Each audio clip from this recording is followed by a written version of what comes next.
to call this thing? I got it. Okay. Incredible, new, fantastic, astonishing, mighty, original, uncanny, sensational podcast. I'm just going to put down infamous.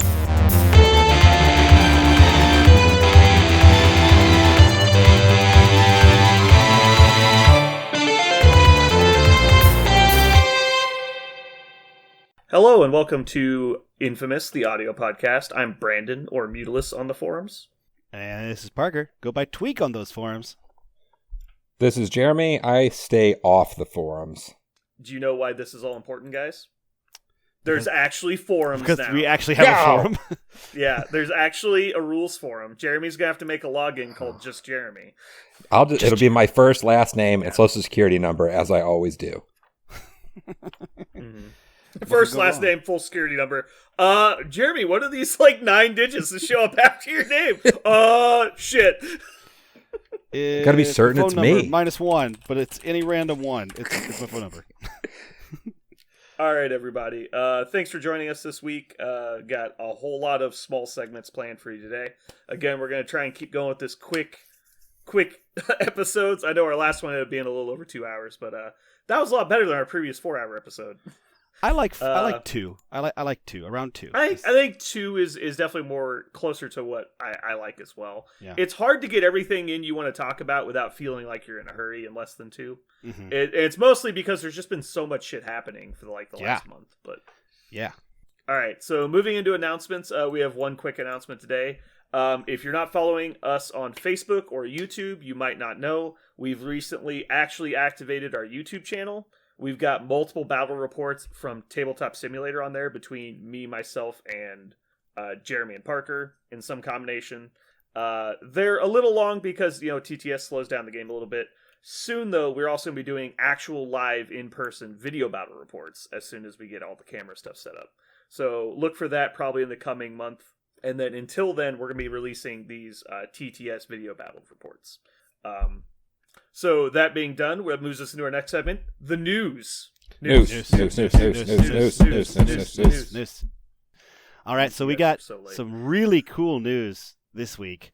Not a lot of new character cards. For the very first week ever, we don't have a character card to talk about, per se, but a lot of other cards, other kind of supplemental stuff. Hold on. Is that true? Did we get Mystique's card before last episode? Pretty sure, yeah. I'm pretty sure Mystique's card was before last episode. Huh. Maybe I'm just mistaken. I thought we got it last Thursday. Pretty sure it came out the day after the podcast dropped. Oh, well, we talked about her in the podcast. We had the... Well, yeah, because we had the teaser from the panel to play. But yeah, I think I'm very sure there was definitely stuff that came out on Thursday. I'm pretty sure it was Mystique. Oh, now that being said, we don't necessarily need to go through her card because it's a week old at this point. Yeah. But yeah, news. She's interesting. The thing I was surprised most about is all of her scenario ability stuff seems to be basically just tied to her leadership ability, which disappointed me a little bit, but kind of reinsured my confidence in Atomic Mass Games designing a good game. Because can you imagine if she was legal, her ability worked in Web Warriors? You could just drop her in as 3 points in Web Warriors, and all of a sudden they don't even need to stand on the points to score them. That would be even worse, and they didn't have to spend power to pick up the objectives. That would be so good. Speaking of that, did you, when I read her power, because it's kind of a convoluted wording, can she only do one at a time, or is it one character can do one at a time? It's one token at a time, yeah. Okay. So you have one on the table at all. I think that's really cool. I like the ability. Functionally, it lets you play maybe not a backliner that you planning on range 5ing into the fight. I think it's a cool idea. It's not game bending, which I it's not going to automatically win scenarios. It just gives you flexibility. You don't have to have somebody tied to it. I think it's cool. So what I'd like to say about it is, as a Web Warrior player, commonly what I'll do is I'll use War Machine scenario strategies because obviously they're vaguely similar. So I'll go in hard on somebody and then pivot because I'm generally much more mobile than they are. And so you go in hard engage, they've already spread out, and then you kind of just pick a side and you hard commit to one side from the middle. And so you leave half their army chasing you and giving up scenario, or just holding like they'll leave back a really important character on a control point, but they can't really leave it because they're going to be giving up points and letting you win even harder on scenario. And so you're basically making them decide fight to the death or try and tie on points. And basically whatever they choose, you screw them, because if they try and chase you, you just slow them and push them away and keep backtracking while you're still winning on points because they've abandoned their secure points. And so the ability to take one of those and force your opponent to actually go do something about it is nice, because it basically lets you counter the flank scenario. Yeah. And so I do think it's a powerful effect. The problem is that the other leadership in the ability is on Magneto, so I mean, obvious, you're never going to use it, because Magneto is the only way. I think it makes it will be one day when somebody's playing and they go, man, I wish I didn't have to leave my backliner, or I wish I didn't have to leave this really important character over here, and then they'll go, you know what, I'm going to play Mystique. And it definitely has value. I think it's cool. One of the things I like about it is I like abilities in the game that draw players towards the card because of something that happens in the game, right? Like you have that one game where you're going, damn it, if only I had one extra character, I could have won. But Mystique functionally kind of makes a one extra character at some point during the game tactically, which is super cool. Yeah. Real quick, actually, I'll wait on this. Go ahead. All right. So other moving forwards in time since Mystique was old news, we got Cyclops and Storm, the cards that are coming in their box. We've got a couple of different X-Men type cards. Children of the Atom is kind of a, depending on you look at it, kind of an upgraded Crew of the Milano. So just like Crew of the Milano, you remove status conditions that are currently on characters. Crew of the Milano, the Guardians card, gives you immunity, but Children of the Atom removes the conditions, and then you get a power for every condition removed. So it's one of those cards that, you know, sometimes it may do nothing, but every once in a while, oh geez, all of a sudden everybody, you know, lost all those horrible conditions and now they have +3 power. So incredible potential turnaround. Any card that does plus and minus at the same time has huge potential value. So excited about Children of the Atom. I think it's going to be a cool card. I think you're going to see it played, and a lot of people playing against the X-Men are going to be scared of dropping a whole bunch of conditions on you before Children of the Atom. It's going to make them think twice, maybe. But interesting card. So I'm rereading this now. I initially imagined it was the same as what you were saying with Crew of the Milano. I think it only works on one character. Because it says Children of the Atom is a fun tactics card, takes the idea of mutation or mutant adaptation to the next level. When an uncanny X-Men character plays this card, I guess it's possible that it's worded like Avengers Assemble where multiple people play it. Right. But it never actually It's ambiguous, says it it's affects... ambiguous wording in the article. And then they say specifically the character receives 1 power. I don't know. It could probably go either way. I'm interested to see now. If it's on your whole team, I think it's very powerful. If it's only on one person, I think it's still playable. Yeah, I think it's. I would not be surprised because every card like this in the game has been one character, you know, initiates it during an active turn, and then everybody can pop it then with you. So I would be. I if it keeps the theme of Marvel's Crisis Protocol, it'll probably do that, but it could break the theme. The next card is First Class. Basically, it's a reactive card, and then characters don't have to spend power to interact with tokens. Functionally, when as soon as I read this card, I went, okay, so on a really good turn, you're saving like 2 power tokens on the board. Probably. It's the first time specifically. Yeah. I saw that, and the first time I read that, I was like, wow, how meh is that card? Am I crazy? And that's how meh that card is? I actually disagree. I don't think it's overly impressive, but combined with like Cyclops' ability to share power on attack rolls or attack powers, potentially saving, and realistically you can actually save like 3, maybe even 4, actually maybe even 5, because if you play a mission like Extremis, who is a secure that it has an interact cost, and then you're playing like cubes where you're spending power to pick up multiple cubes, maybe even 3 if you have priority. On top of that, you can do the alien ship crashes in downtown. Hold on, does Extremis count as an objective token, even though it's an interact cost? Yes. Okay, because specifically it says it doesn't interact with say an objective token. It doesn't say specifically an extract token. It just usually No. secures don't have interacts. Got it. So Okay. I think that if you build your list to it, it's possible that it's very powerful because you can possibly save like 3 or 4 power on each person, not each person, sorry, on your team. So I think 3 to 4 is probably your goal turn. But in addition to that, think about, well, now I've got 3 characters hanging out that have this extra power to lend towards another person's attack. And so now it's a lot more likely on those early turns you're getting those big, powerful attacks in with the one person that wants to make them. So I think it has value. Cool. I don't think, again, like Children of the Atom, depending on how it comes out in the end, it might be really good or just okay. Yeah. Last card is, to me, my X-Men. Another movement card in the faction. Cyclops has it printed on his as a power, and now to me, my X-Men. You can spend 1 power on a character and get that many characters doing a short move towards that character that uses, to me, my X-Men. Really interesting, like, gather up your characters card. We haven't seen that yet. I like that you can pick and choose, so you can say, okay, well, I want this character to move towards me and that character towards me, but that's it. Like, I don't want all of my characters simultaneously. That could be bad. Could pull things. Obviously, if you have frontliners, you can pull everybody forward, which is really potentially great. Or if you are, trying to do something hit and run, you can pull them back. Technically, pretty flexible. Interesting card. Sounds scary I on the do first like- turn. Yeah. Yeah. Well, I do like that all the power comes off of the leader because that Yeah. limits it in a different way. Because the characters moving get to keep their power, which is really strong. But it also has the timing requirement of the leader has to have enough power to make it useful. And so unless you have some kind of way to move power around, it's not going to be super likely that you're playing this on early turns.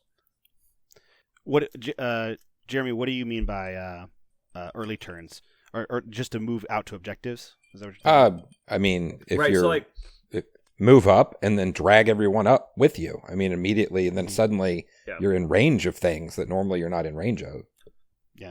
But on first turn, obviously, like Cyclops is gonna have 1 power. If he advances, he can only activate it targeting 1 person because it's X power up to the number of people you want to play it on. And is it just So, an X-Men If card? he's only got the 1 power, yeah. Mhm. Now saying that doesn't mean that you can't have a way to get multiple power. Like it's Mhm. possible he walks up and shoots someone who double moves, does like 4 damage, and then all of a sudden has 5 power to play this. Like there's situations like you could also play Wong in your list to drop a couple power on him. Maybe there's multiple ways to kind of manipulate power around. Like you could take Vision and the what's it called? Advance R&D. Yeah, so you pass power out that way. And so there's ways to get in power faster, obviously. Like, hell, you could just, like, randomly get attacked on the first turn. Like, someone could gamma launch Thor at you, and all of a sudden, you're getting your face beat in. So, hey, look, I have all this power now. But yeah, I like that limitation that it's not like Avengers Assemble. You can't do it on turn 1. And so I like that. Because combined with the fact that they don't have to spend power to pick up objectives potentially, you could move your whole team and everyone could pick up a token or interact with another feature. And like it's first turn, like everyone had 1 power and you've done like 5 extra actions and interacted with like 5 or 6 objective parts. Like, A curious kind of side note, like from a lover of the X-Men, like aside, I like how all the team tactics cards are about them really working like a strike team, because almost every like X-Men moment where they beat a bad guy is, it's always as a team because of all the practice they do, like constantly working together. They're one of the only superhero teams of any genre that we know the room they practice in. Like it has a name. Their gymnasium is like a thing that we care about. So I like that their tactics cards are all about like them working together and like being very cohesive, coming together and doing things. I like it. I think it's cool. that being said, I'm going to be amazed if we don't see Danger Room as a tactics card at some point. Yeah. Or maybe as a scenario. What if it's a secure scenario? Actually, we haven't seen it. Okay, we were talking about this actually a little bit before the podcast. We've seen so many cards out of these X-Men boxes, but we have not yet seen any new scenarios. So maybe one is a Danger Room theme. So other news having nothing to do with the X-Men, we saw Black Bolt's arm and armpit. I still contest that it could be Black Lightning. I don't know why you say that, because Well, that character- personally, not knowing what either of them really look like, I find it pretty easy to believe that. I think it's funny that you heard the word Black Bolt and then you think of some other thing that has the word black in it, and that's what you went with. It could have easily been black bean soup, but I think Bolts, you lightning went with- bolts, they're very similar characters. They're basically the same guy. Yeah, in so many ways. It's like Venom and Carnage. They're just slightly different. Well, obviously, Black Bolt is a nod to the new Inhumans, series coming out. So I am, as a person who loves the Marvel Universe, the Inhumans is, are a pretty cool part of them. I am nervous because the Inhumans in general are very bland. In terms of stories, they're usually not very interesting. Black Bolt and Medusa are like the only two characters that seem to be, interesting at all. So I will be interested to see what they do with these. But the one cool thing about them is Black Bolt, Medusa, Karnak, Gorgon. All the characters are very themey, and they do look like they belong in a minis game, and they will be very, easy to create personality in terms of rules. So I think the Inhumans will be cool, but I'm not frothing. I don't know what you guys are feeling about it. I now know that Black Bolt is a member of the Inhumans, so I've learned that Right. today. Are we certain it's not Black Adam? Could be Black Positive. Adam. It could be Black Adam, Positive. It's not played Black by Adam. played by The Rock, Yes. and also Shazam. Wait, Yes. hold. Other things we know from news. Other news. Moving on. Moving on. Please get us out of this segment. Other news. We have affiliations for the Uncanny X-Men and the Brotherhood of Evil Mutants. With those affiliations, we got some cards, or rather some characters that will have cards, spoiled so that we know they're eventually coming. Like many of those eventually comings, we have no idea particularly when that could be, but one of the main ones that's been hinted at now is in the X-Men, we've got Cable and Domino that are coming on that X-Men affiliation card, which leans heavily towards X-Force. So maybe X-Force is coming down the line at some point. We may see cross-factions with X-Force. We know Deadpool was spoiled a long time ago, so maybe he'll be part of X-Force! X-Force! Which T's is not spoiled, yeah. every time I think of the word X-Force with Deadpool, I always think of him X-Force when he's laying on the ground in the trailer and Domino's walking over him towards the front, and he's like X-Force, Oh, trying to cheer it on. X-Force. I always just picture the scene when they're about to jump out of the plane. Yeah.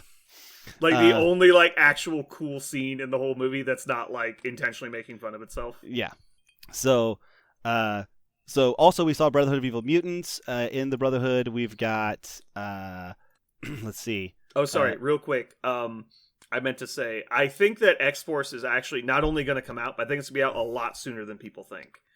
Because the early release of Enchantress and Angela in the UK, the accidental release, shows us that a lot of the stuff that we barely even know about might even be ready to ship right now. And so, who knows, how far ahead they actually are? Because it seems like they're very far ahead. And knowing Pagani and Schick and those guys like to stay about, 12 to 18 months ahead of the meta, it could be very possible that, not only is X-Force coming, but it's already shrink-wrapped. I wouldn't be surprised if that's true. I'm not saying it is, but it's possible. And so, I wouldn't be amazingly surprised if we're looking at, a late Christmas, early first quarter release of X-Force. Or at least, teasing it. So... Yeah, I would be really surprised if we didn't see... Actually, this is a very interesting thing. I wonder how they box them. Because... there's 3 left: Cable, Domino, Jean Grey, and I wonder how they put. I them can in tell the you, box. Cable Domino makes perfect sense, but who goes with Jean Grey? Parker, Mhm. look at me in my face. I'm watching you. Phoenix. Oh, It's going to be Jean Grey and Phoenix, and then it's going to have an ultimate encounter of Dark Phoenix. that makes perfect sense. Okay, I'm glad we agree. Speaking of terrifyingly powerful mutants, in the Brotherhood of Mutants. The Scarlet Witch was added to the list. Brandon and I have a theory that they're not going to use House of M Scarlet Witch, where she just remakes reality when she blinks and sneezes funny. So it'll probably be original Yeah, Avengers I doubt Scarlet it's gonna Witch. be like on. I doubt it's gonna be like on the Legion scale, where it's just like he accidentally changes the universe. I think it's gonna be more like she's kind of like in the movies. Like that's how everyone's familiar with her. Just like Peter Quill and Ant-Man are from the movies and not necessarily like true comic book canon. Yeah. I think they're gonna lean very heavily from the movies because that's the one everyone's been introduced to. Right. And so if it's more classical Scarlet Witch, I would be surprised. My prediction: if Quicksilver is like the movies, I hope he has the ability where he gets shot a whole bunch and dies. I'm actually very surprised to see the playtest for a speedster because there's not a lot of speedsters in Marvel versus DC. Like DC has hundreds of speedsters, which is just dumb. But anyway, Quicksilver being what he is, I'm actually very excited. I think, what will happen is we'll see an ability kind of like I think it's Wolverine on the backside, can't hold objectives, but he does contest, right? Mm-hmm. Is that correct wording? Pretty sure. So he can contest secures, I believe, but he cannot hold extract ones. So I'd expect him to have something like that, and then I would expect an extremely aggressively costed extra move ability. And it's like a pay one to move long kind of effect. And maybe even usable multiple times per turn. But then balance that around the concept of he can be wherever he wants, he just can't remove objectives. And so he can't move stuff around. And so if he wants to stand on a point and hold it, he can, but he's really vulnerable when he does that. I will say, though, I was very excited about the affiliation card. Because I definitely wanted Quicksilver, Scarlet Witch, and Juggernaut. I was really big on my list. I'm a little sad that we're not going to get Pyro for a while. And being that we got Toad instead, that makes me even more sad. But I mean, you got like what 6 out of 7. That's pretty good. Yeah, I'm really excited for Juggernaut. I think Juggernaut's going to be a lot of fun. I don't care what he does. He's going to be fun to see on the board. Yeah, and and now that we know that Mothership is basically being reprinted in Brotherhood, and you can just throw him basically like wherever on the board. Like you have Quicksilver just run to the other side of the table and just port in Juggernaut. It's like surprise! Like oh god, it's gonna be so fun. Do you think Juggernaut will be the first one that you cannot manipulate on the board? That would be nice. I think on his front side, he's going to be basically Hulk with an injured side, but on the front side, he's got his helmet. And so he basically has psychic shielding device all the time and like Mystic 6. Mm-hmm. But then on the back side, his helmet gets taken off. And so he's vulnerable to Mystic again. I think that's what's going to be. And I think that'd be really cool. I think he should. Funny how the Brotherhood has all the these. I think that the Brotherhood is funny because they have 2 people that wear helmets against fucking stupid psychers. So, but anyway, go ahead, Jeremy. Well, it would be great if they put a model out that finally couldn't be pushed, couldn't be thrown. It is where it's supposed to be. That would be nice. Mm-hmm. He is the unstoppable, right? He should be, right? But he's not the unmovable. To be fair, they did have to. They basically had to give X-Men bad guys kryptonite against Charles Xavier, because you can't be like, oh, here's a recurring bad guy for this guy who is the most powerful mind ever, and you're like, well, we probably need to, magic helmet. Like they probably unlike one comic company, they actually write interesting counterplay into their characters, and not just this guy is a deity and we just move on. Why doesn't he do whatever he wants? Because he was raised in Kansas, that's why. And you're like, I know people in Kansas. I live in Kansas. There's a lot of dipshits in Kansas. But farmers. Anyway, moving on. It's okay. He grew up on a farm. You're like, what? That doesn't make any sense. Okay. So we got, speaking of Brotherhood, we got some Mystique cards. They're reprinting Advanced R&D for the Beast. I believe he's upside down reading a textbook. As well he should be, because that is what he has been drawn in. Like, how many millions of panels has he been upside down doing something sciencey? A lot. And we've got the Books of Truth. Really, I love the Books of Truth is in there. Call out to Mystique's life partner. Irene Adler, who can see mutant power is to see the future, and really like kind of a very niche, tiny little corner of the X-Men lore. Super important character that I love their calling to on this card. Basically gives her or any Brotherhood of Evil Mutant character for 2 power, they can modify dice, like It's, extreme modified Yeah, dice. it's recalibration, but only your dice pool, and it lets you reroll skulls, but it costs 2 instead of 3.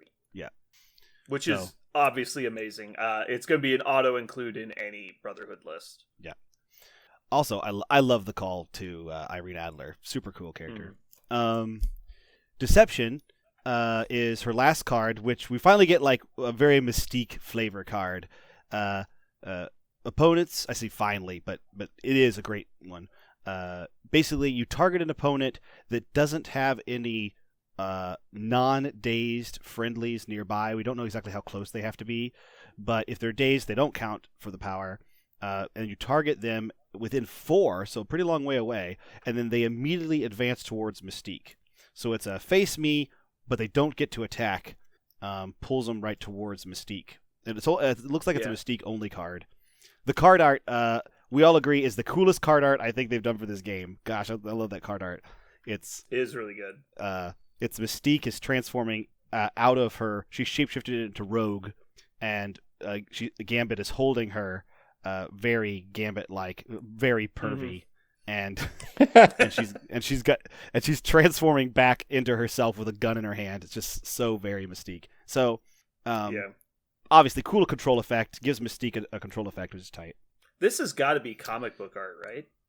I don't think From so. somewhere. I don't recognize that panel. This is from new anything. art. I don't recognize that panel God, from that surprised anything. me. It looks like a comic cover, is what it looks like. I don't recognize that from anything. I think I might look into their art at some point because their art seems to be getting better. So, and it was not bad to start, but it was a lot of like obscure situations, like Rocket and War Machine hanging out. You're like, where is this from? Like, it might be like a newer like Avengers comic, but I don't see why. Okay. Anyway,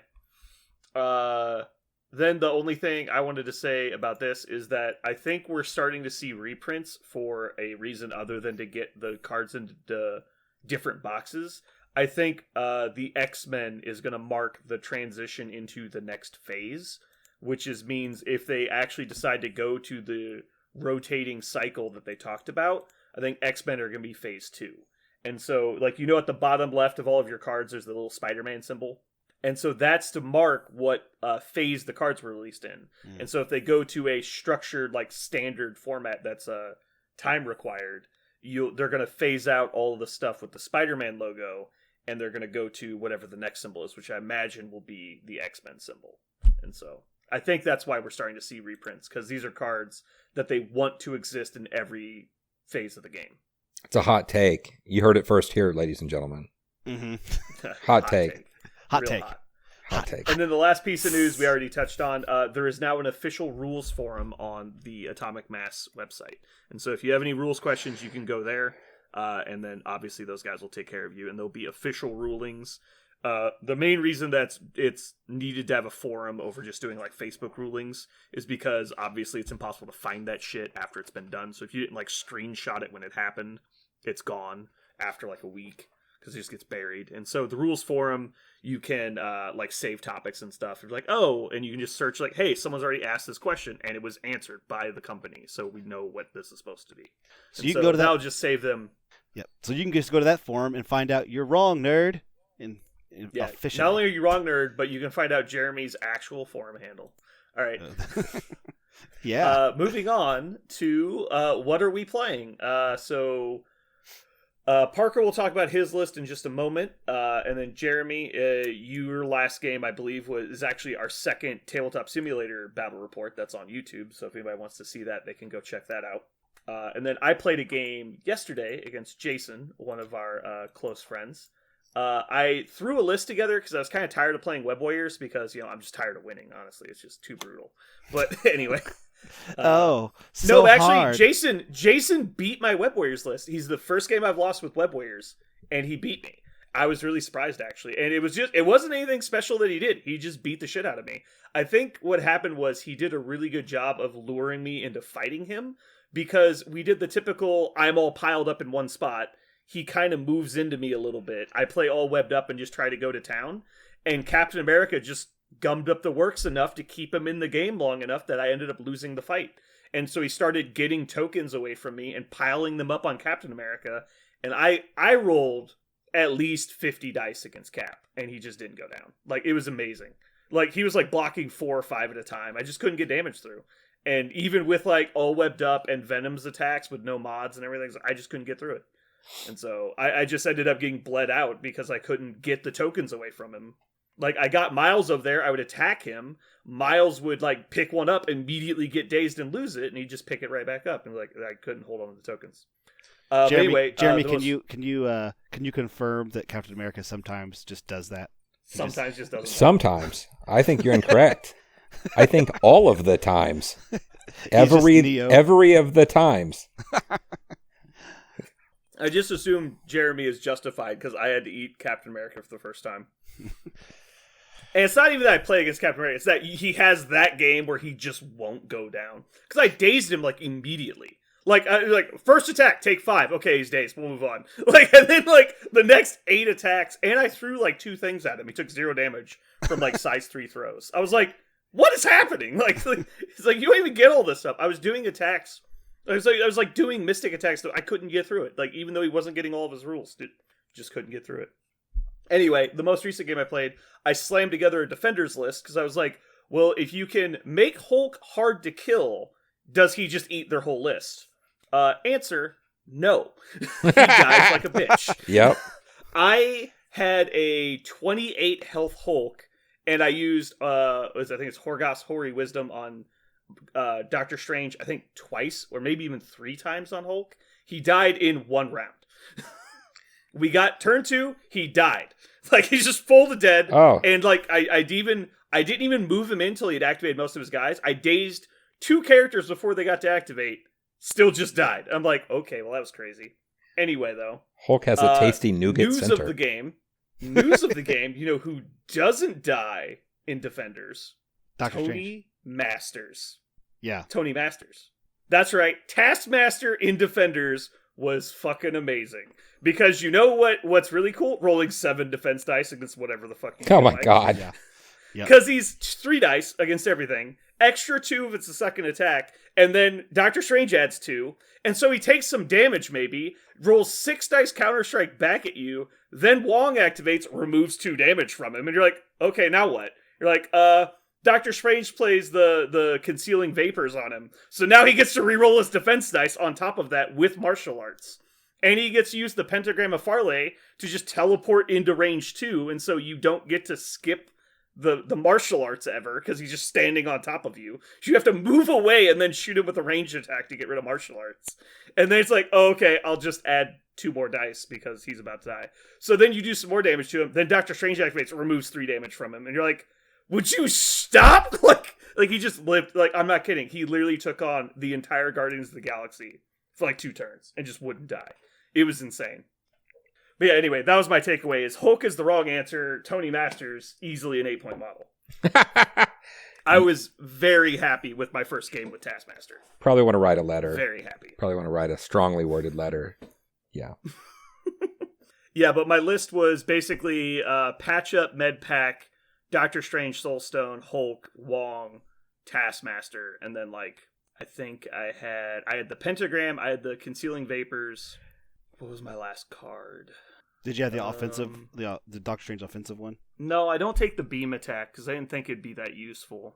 Although, looking back, it would have been very useful, so I probably should have taken it.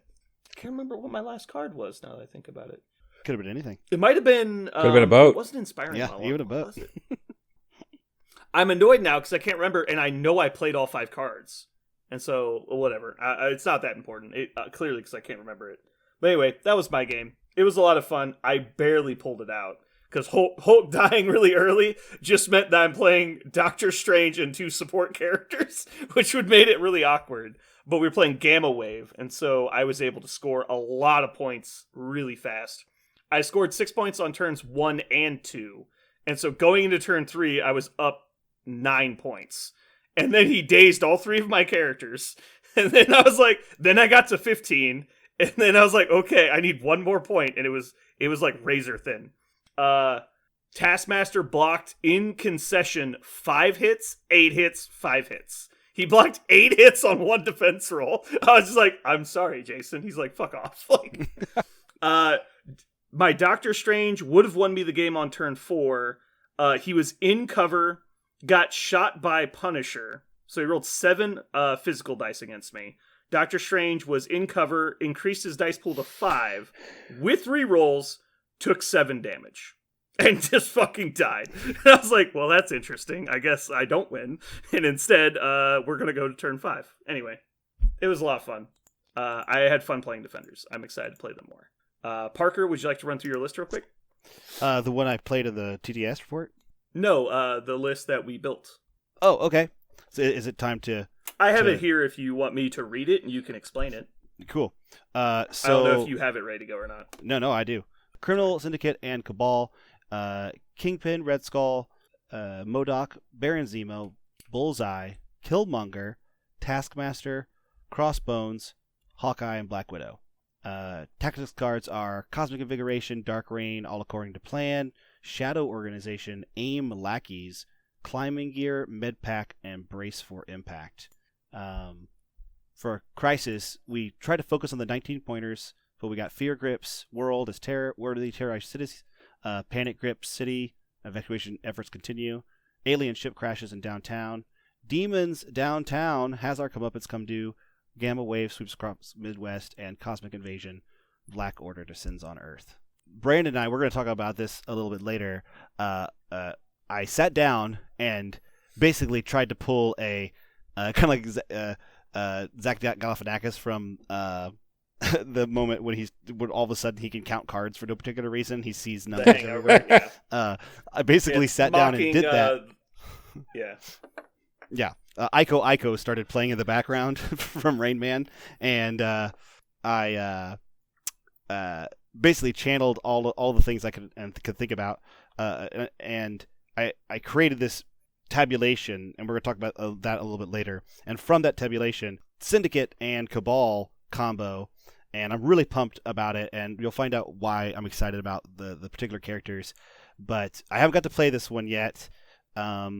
It's Cabal and Criminal Syndicate. It's got Kingpin and Red Skull, so I can make use of both of those. There are a ton of Criminal and Cabal crossovers. If you haven't checked out the new affiliation update on their website, they only have almost everything has been changed, and there's so many crossovers. So MODOK is both Criminal and Cabal. Bullseye's in there, both Criminal and Cabal. So is Killmonger. There, he's both. Crossbones, also both. And then the singletons, Baron is only Cabal, and I also put in Hawkeye and Black Widow for reasons we'll talk about later. And Taskmaster is kind of only Criminal Syndicate, but he also can become Cabal because he's Taskmaster. Well, in this list, a lot of people think Rogue Agent's great, and that's fine, but you have to realize it doesn't give you the faction-specific keyword. Right. And so, you can't use stuff like Dark Reign or other cards that are faction-specific. So yes, it's very important to understand the difference, and obviously in this list, he's only a criminal, so... Right, he's going to be in the criminal version of the list when I put in Kingpin, yeah. Yeah, I don't think it's possible to build an out-of-faction list with this set of 10. You'd have to really try. Yes, it's really, really hard. So basically, tactics card are the Cabal cards, Cosmic Invigoration, Dark Reign, the criminal cards, All According to Plan, Shadow Organization, MODOK's AIM Lackeys, Climbing Gear also, because there's no flying or terrain dealing with it all. So some way to do it. Hawkeye has place, but that's about as good as it gets. And Medpack, Brace for Impact, because some of the characters are a little bit fragile, so Brace for Impact might be useful to deal with throws.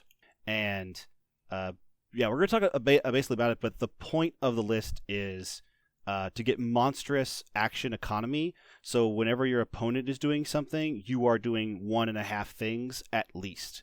So every time they do one thing, you do something more often than they do. I got it in our inspiration actually after playing my 2 TDS games against Brandon and Jeremy. I watched Brandon's Venom do like 4 things while my character's only doing 2, and on one Cosmic Invigoration turn against Jeremy, MODOK basically decided, I want to do all the things while being staggered and stunned. He's just like, I'm staggered and stunned, then I will only do 7 things as opposed to 9, and he just proceeded to do that over the course of a turn. And so I watched them and I was like, what if I just did that a whole bunch? And we'll talk about how I got to this a little bit later. But this is a list I'm excited to try. I'm pumped to try it. As a side note, I also built a Guardians list with Ghost Rider, and after considering Defenders and also hearing what you just said, Brandon, I'm excited to throw Ghost Rider instead of Hulk in a Defenders list and try that, see how that works. So I'm excited. I'm excited to play more TTS games right now. For the missions, the main thing, Brandon and I really stared at this for a long time as we were kind of piecing this together, and we crunched the list a bunch, and we realized that we probably like 19 points the most. At least I kind of arrived at that being the point level that I think it could do the most work at. So we tried to focus on those in the secure section and basically get as many of those 19s as we could. And otherwise, we were interested in placement, being mostly along the center.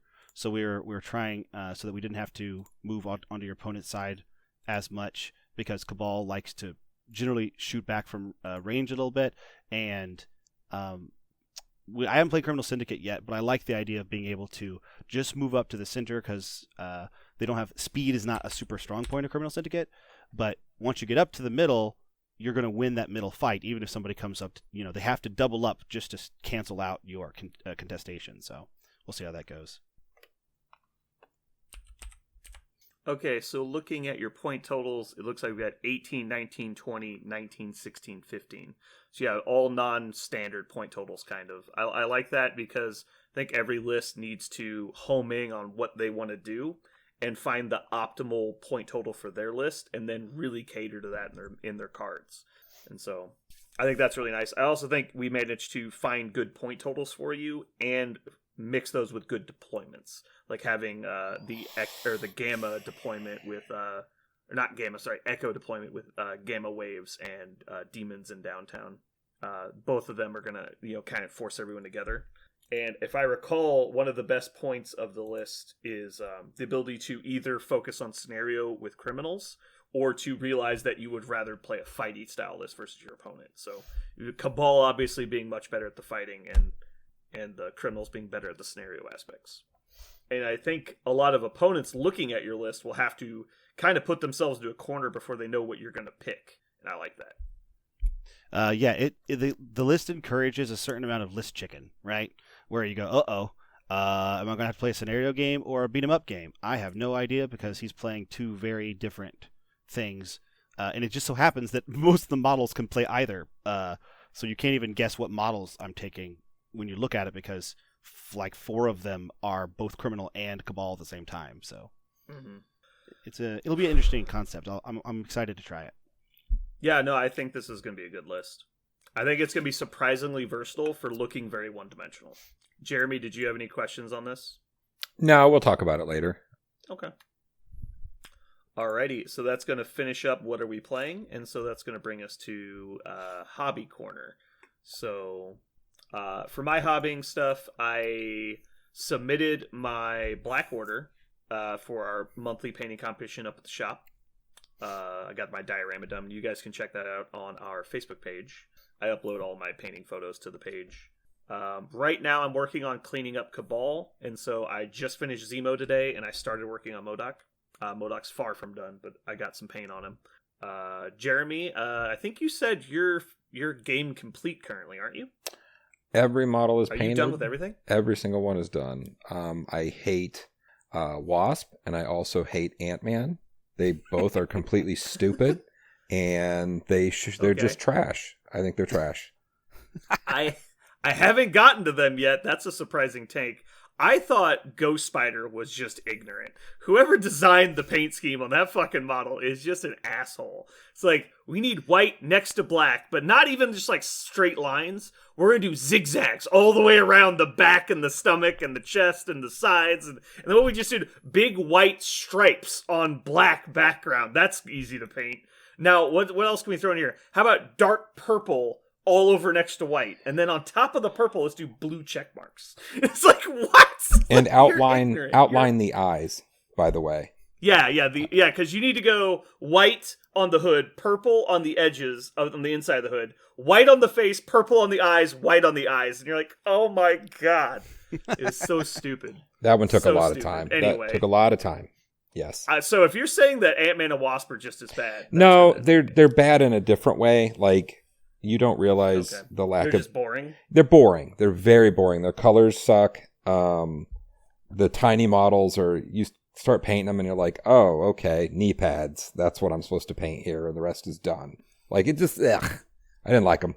Are you sure it's not just your old man eyes aren't able to pick out the details? Oh, I can't see anything. No, there's. Oh, okay. It, I just imagine Jeremy has one of those, those big bendy lamps that's got the giant magnifying glass with a light around it. I wish I He's had got that. like 3 of those, like stacked on top of each other in like a microscope. No, I He's just like, have. I can see the base. No, I have my phone perched, and then I have this zoomed Okay. in, so it works out great. It's fine. Okay, so unlike when like the hobby stream for Atomic Mass, where they've got the camera over the shoulder, you've got the camera just in front of you, Uh-huh. and you're just maximum zoom trying to see where you're putting the paint. It looks like a digital microscope, absolutely. It's just giant thumbs and giant ends of paintbrushes. It's actually pretty phenomenal. I am so smart. You have no idea. So I have a question for you. When are you going to start painting your terrain? you All already my done some terrain is terrain? already painted, so suck that. Oh my god, I'm so behind. But It's you have almost all like the I should have terrain, painted though. during this 8-month break. Yeah. I do have all of the terrain. So I've got 1 starter box. I've got 1 New York City kit, 2 truck expansions, the spaceport expansion, 2 maps, and then I have 2 of the construction site sets. I just finished assembling the 2nd construction site set today. So I have a complete table of just construction site stuff.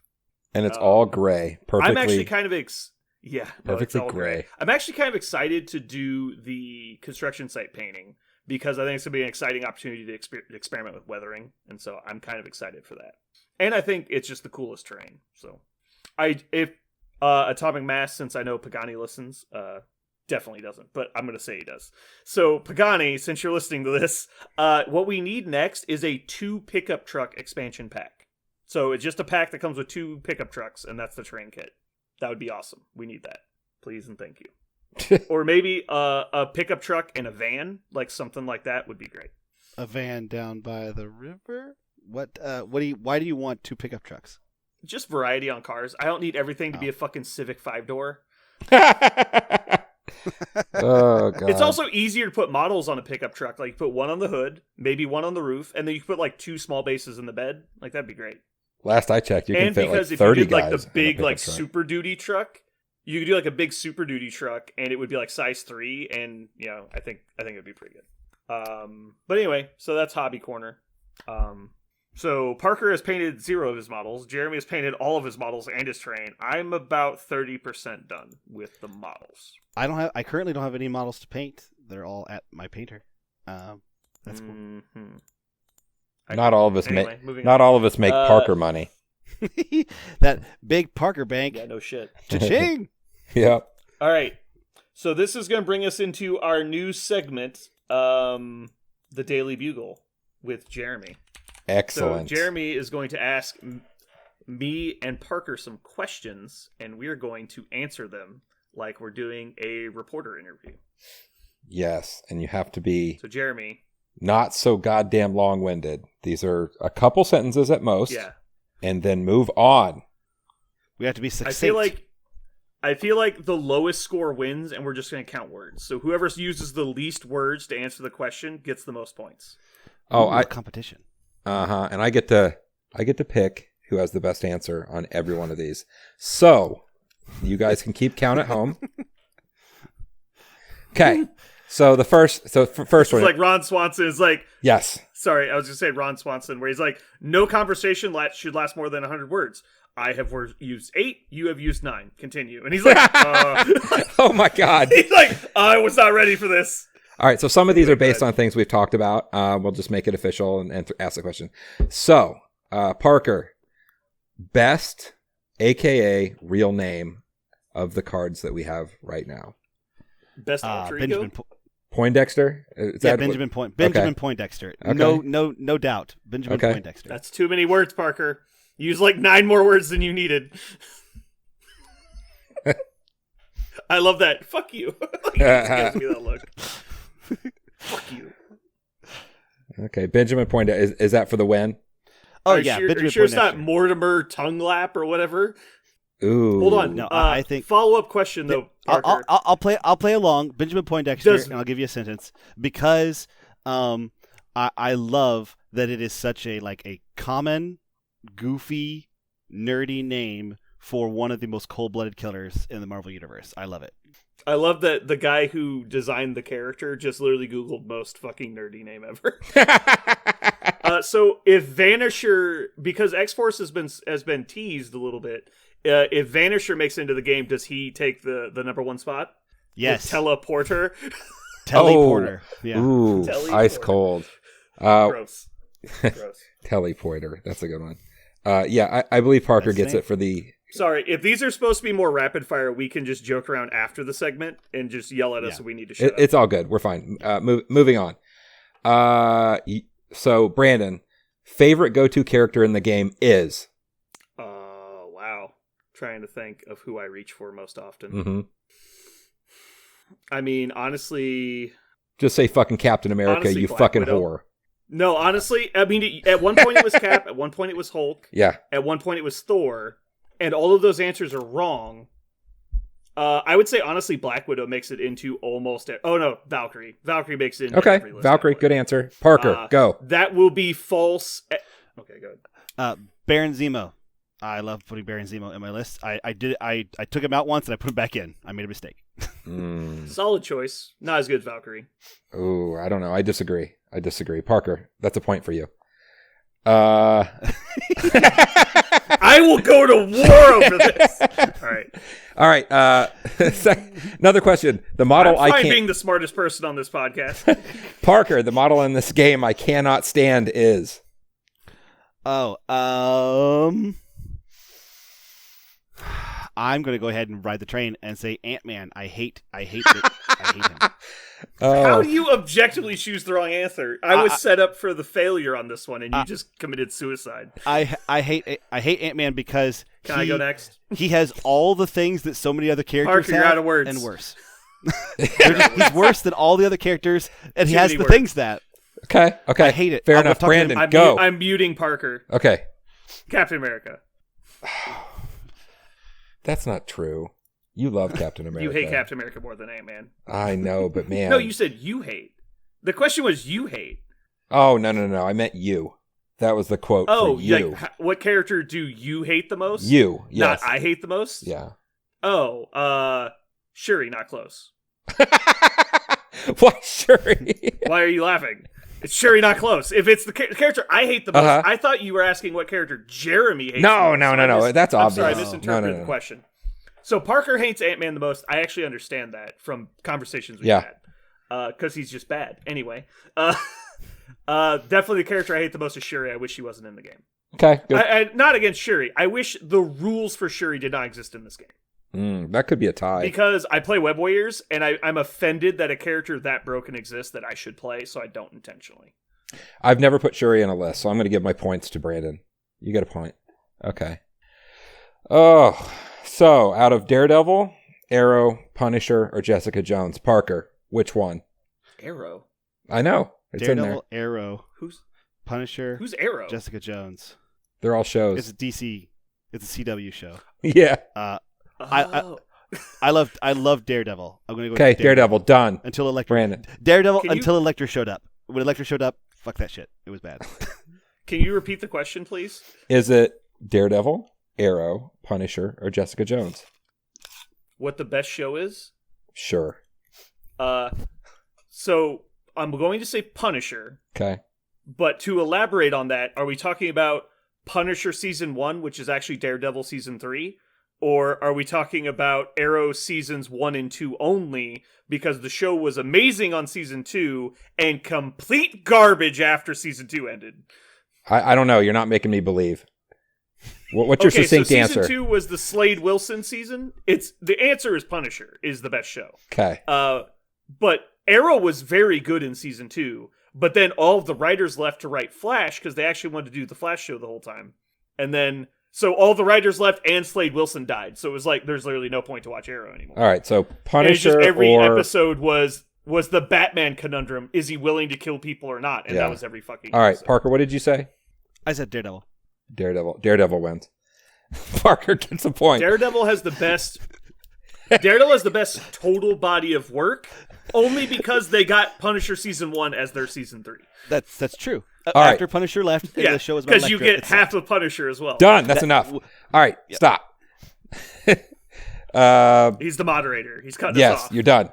So, Brandon, best villain that is not Doctor Doom. Go.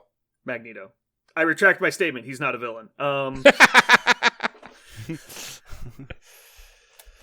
Yeah, it's Magneto. I mean, a Marvel villain that's not Doctor Doom, 100% Magneto is the best character. Like, from a fiction standpoint, from a character standpoint, from a writing standpoint, it's Magneto. Not close. All right, Parker. If you're not allowing me to say Doctor Doom. Parker. Uh-oh, is he dead? Like, No, I'm Doom thinking- and Magneto are 1 and 2, and 3 through 10 are empty. Like, it's Okay. not close. What do you think, Parker? I'm actually gonna say Thanos because I love his romantic relationship with the concept of death. I think that's a really cool reason why the character is round.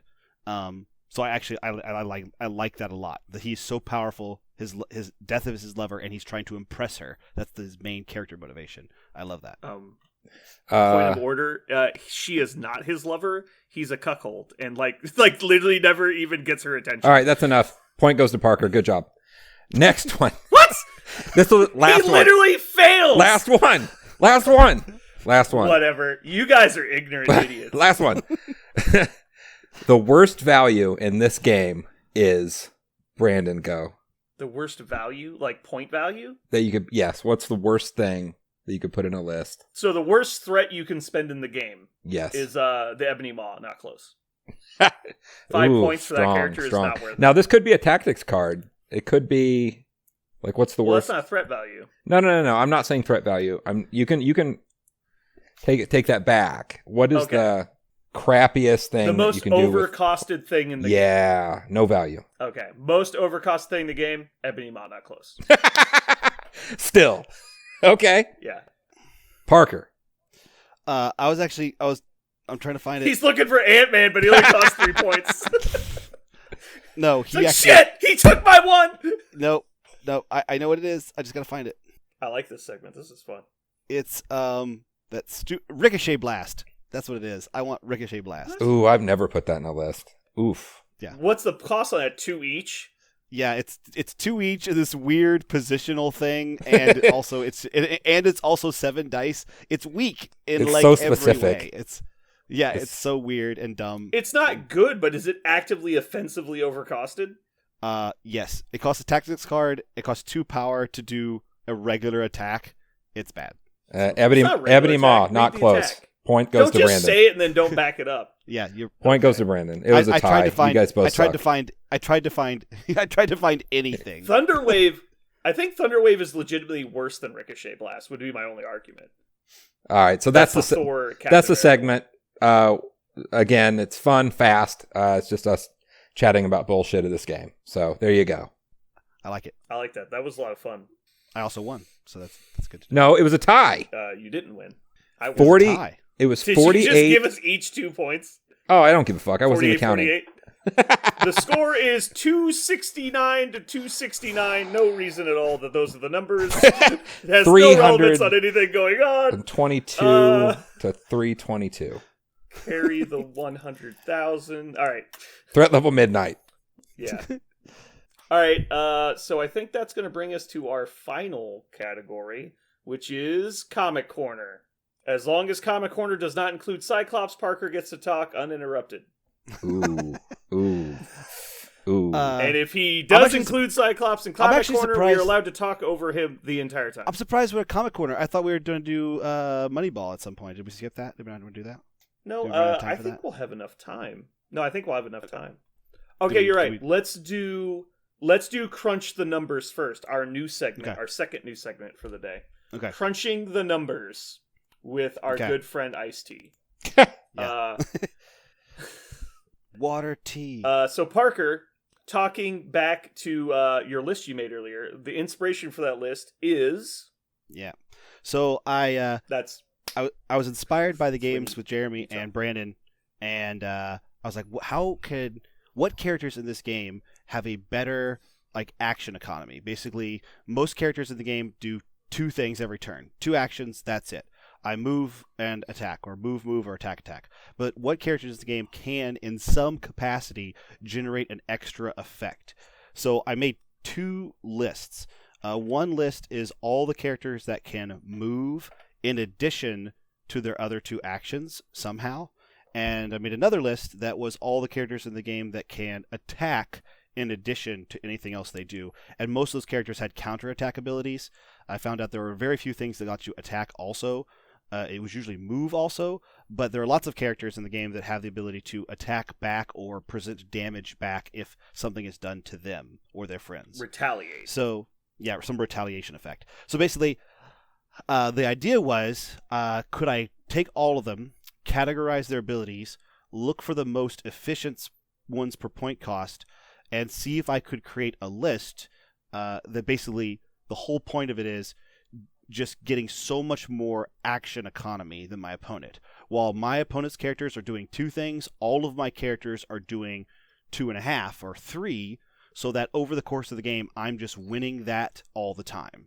So, after staring at it for a long time, I came up with a few things that made me frustrated, like Ant-Man is just bad, and that made me super sad.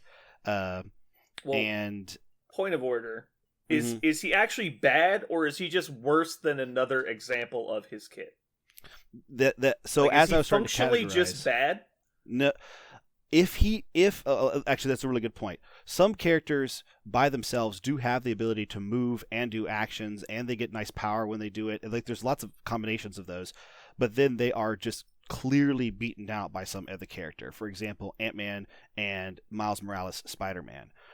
Ant-Man and Miles Morales Spider-Man, when you look at just their ability, ignore everything else on the card except for their ability to move around, to hit and run and attack.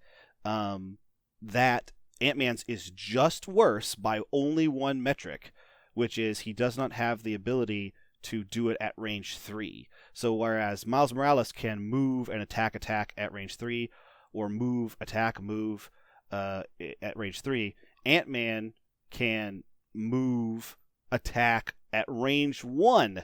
Range 1! And then he can move again. So it's very difficult for him to take advantage of his hit and run because he has to get so damn close to do it. And if you wanted to take a hit and run type character and you're taking it because you wanted him to stick and move all the time, Miles Morales is just a much better model than Ant-Man, which made me very upset because Ant-Man's only ability, like his premier thing, all of his kit is built around hit-in runs, going stealth, changing size, becoming harder to kill. And Spider-Man has exactly those things. He's hard to kill, and he has stealth, and he hits and runs, but in all ways superior because he does it at range 3. And he doesn't have to pay power to go stealth. Basically, I examined a lot of this stuff, just trying to wrap my head around every different way that models can move and attack, or how models can attack back against others. I categorized them, compared them to each other, and I found out... and then the last step was I cross-referenced the 2 lists. So are there any models that have the premier extreme ability to do move and attack back? Because now you're talking about extreme action economy. So as it turns out, 2 of those characters are in this Cabal Criminal Syndicate list. Those 2 are Hawkeye. 2 are Bullseye and Baron Zemo. Zemo. And then and then the other and then some of the other characters I put in the list I put in purely because they made both lists. For example, Hawkeye is in my current list because he also can do both things. He can attack back and he can move and attack. So the idea is characters like Hawkeye, Bullseye, Zemo, to a little bit differently, Ghost Rider, Black Widow situationally. These are the characters. No, Black Widow's not. She cannot run and gun. So right now it's Ghost Rider, Bullseye, Hawkeye, and Baron Zemo. Those are like in the game right now the 4 primo characters in terms of pure action economy. I want to get more actions than anybody else can do because those 4 characters can both move and attack outside of their 2 actions that they get every turn. So I put 3 of those in this list. I was going to say, would you say that pretty much all of the characters that find the action economy readily available to them are fit in kind of like the skirmisher role that we've been using recently in our ratings? Do you find that a lot of them fall in that category? Because obviously Zemo does. I would say probably that Ant-Man does. And are you also considering the pick a dude up and throw a dude or object as an action? So I didn't put that in there, and the reason why is it was dependent on something else on the board. It was dependent on terrain, right? So I purposely wanted to do things that if you didn't know anything about the situation and all you had was the character and the ability to accrue power when you took damage, if that's all you had, then you got the economy. So I did consider complete that vacuum. Yeah, I did consider that as a possibility, as something that they could get benefit from. For example, another character that could potentially make both lists if you added a third list, could make 2 of lists, are like Thor, because he has a charge ability, so he can move and attack, and he can throw. Venom, because he can attack back and he can throw. So there are other characters that would make 2 lists if the third list was also throw. I did consider that exactly while I was looking at the list and thinking about the most efficient characters, but I didn't make a throwers list because I specifically made the 2 that I knew, okay, if I only had the character and power and that's all I had access to, I would get the economy. I think it's fine that we split it up into different categories as well. Like, obviously throwing is unique because sometimes it can only target terrain, sometimes it can target characters. I think it's fine to put that in a separate category, but it definitely is important to know, like, active powers that can inflict damage are important to note. What were you going to say, Jeremy? I think that as long as you can throw a dude, I think that's exactly the same. That's an attack. I mean, that falls in your category of doing something. I didn't make a list of those, but I want you to know MODOK. I put MODOK in the list. I was excited because after I realized that Zemo and Bullseye could easily go in a list together with Cabal, Criminal Syndicate, and I was like, well, there's 2 down, and then Killmonger is move and attack, Taskmaster is attack back, and then I went, well, MODOK does 8 things almost every time he activates. So even though he doesn't have an attack back effect or a move and attack effect, he does so much board manipulation. He's also effectively doing a lot of stuff with every activation. So the list I made is designed is to just do a lot more than your opponent is doing constantly, with having all the characters, stuffing all the characters that I could into it, and still keep some affiliation stuff going. But I believe that you could definitely make another list of all the people who can manipulate terrain, all the people that can manipulate others, and that would be another way to get economy. And if I'm just looking at the list, because I can see my list right now, it looks like the only ones that would cross over into these lists are exactly Thor and Venom. Those are the 2 characters that are going to make 2 lists, and I think that's because a lot of the counterattack characters, a lot of the move and attack characters are skirmishers, and most of those do not have throw effects. So basically, you're gonna need. So one of the things I think that's important in the game is that they purposely did not give many characters that kind of incredible action efficiency.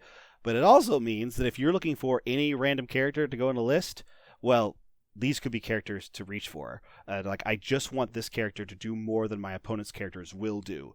Well, then Bullseye will do that. Zemo will do that. Hawkeye will do that. Literally, they will do more than your opponent's characters will be able to do. Yeah, that's definitely true of those characters. Right. So Venom will do that. Thor will do that. So I think it's it was my attempt at just like looking at just, you know, kind of like the Moneyball analogy, like, can they just get on base, right? It doesn't matter what else they do. It doesn't matter, you know, in a vacuum, just with pure economy, how often are they going to get an action? Well, as it turns out, these characters just get more actions, period, the end, over the course of a game.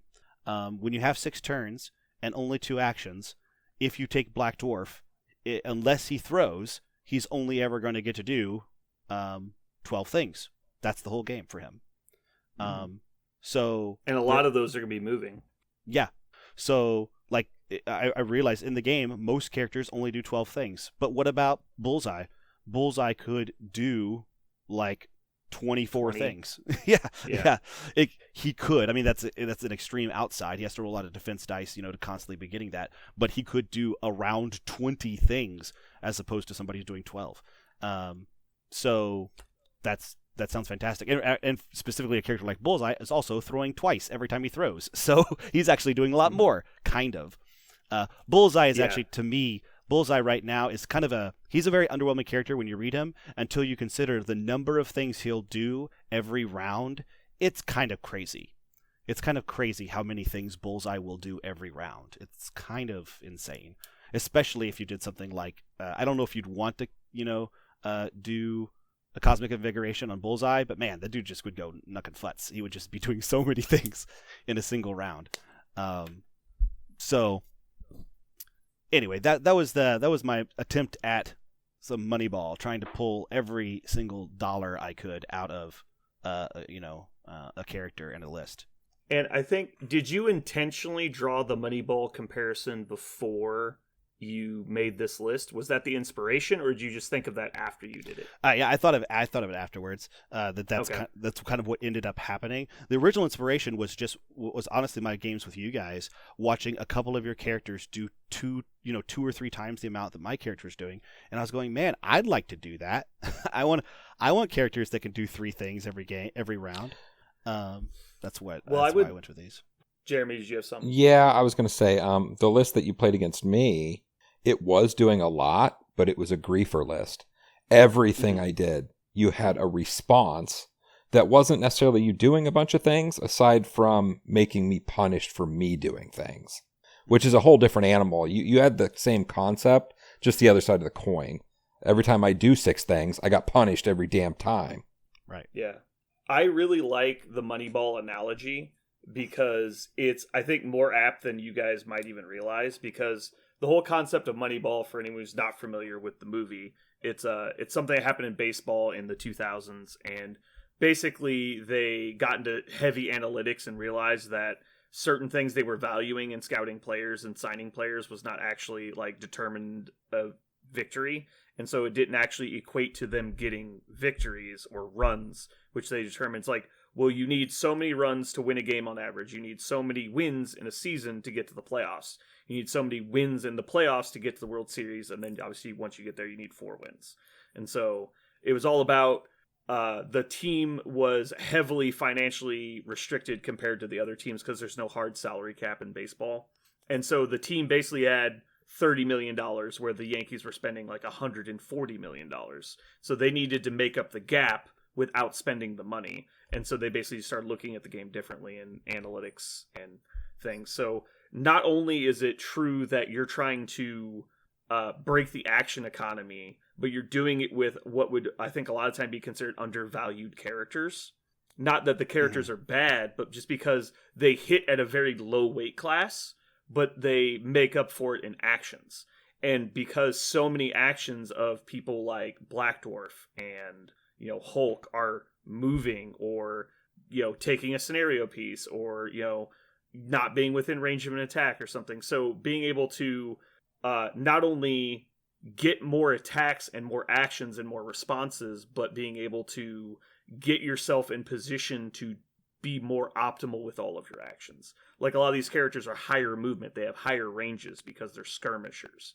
They're meant to engage quickly or disengage after a fight. Like forcing your opponent to come to you after you hit and run away is very important, because Hulk's 12 actions, while he can still throw and jump, making him jump to you is all of a sudden a big burden on what actions he can choose. So I like that analogy a lot.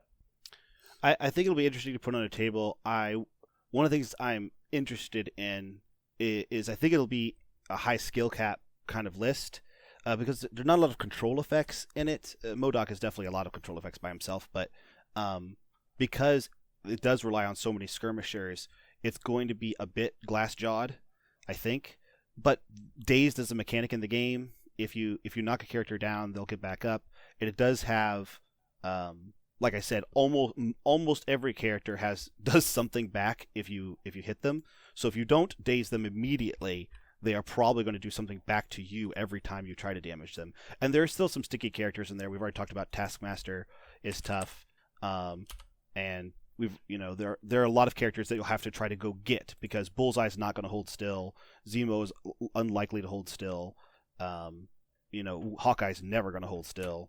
So I'm pumped. I'm excited to try it, to see if I just get more activations, if I just activate a whole lot more and do a whole lot more than they do, is that better than having single strong, overwhelming kind of activations?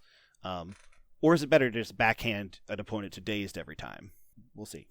So I think I really like this concept. I think we should actually expand this, kind of like what Jeremy was saying, where you need to include the characters that can throw or do things to manipulate the board other than gaining actions. But I also think we should split it all up into different categories. And so I think there should be a ability to move opponents, ability to throw things, ability to retaliate against attacks, ability to gain movement actions, ability to place you or friends. And I think if we break it up into the proper amount of categories, it'll be easy to determine who is the best at each individual thing.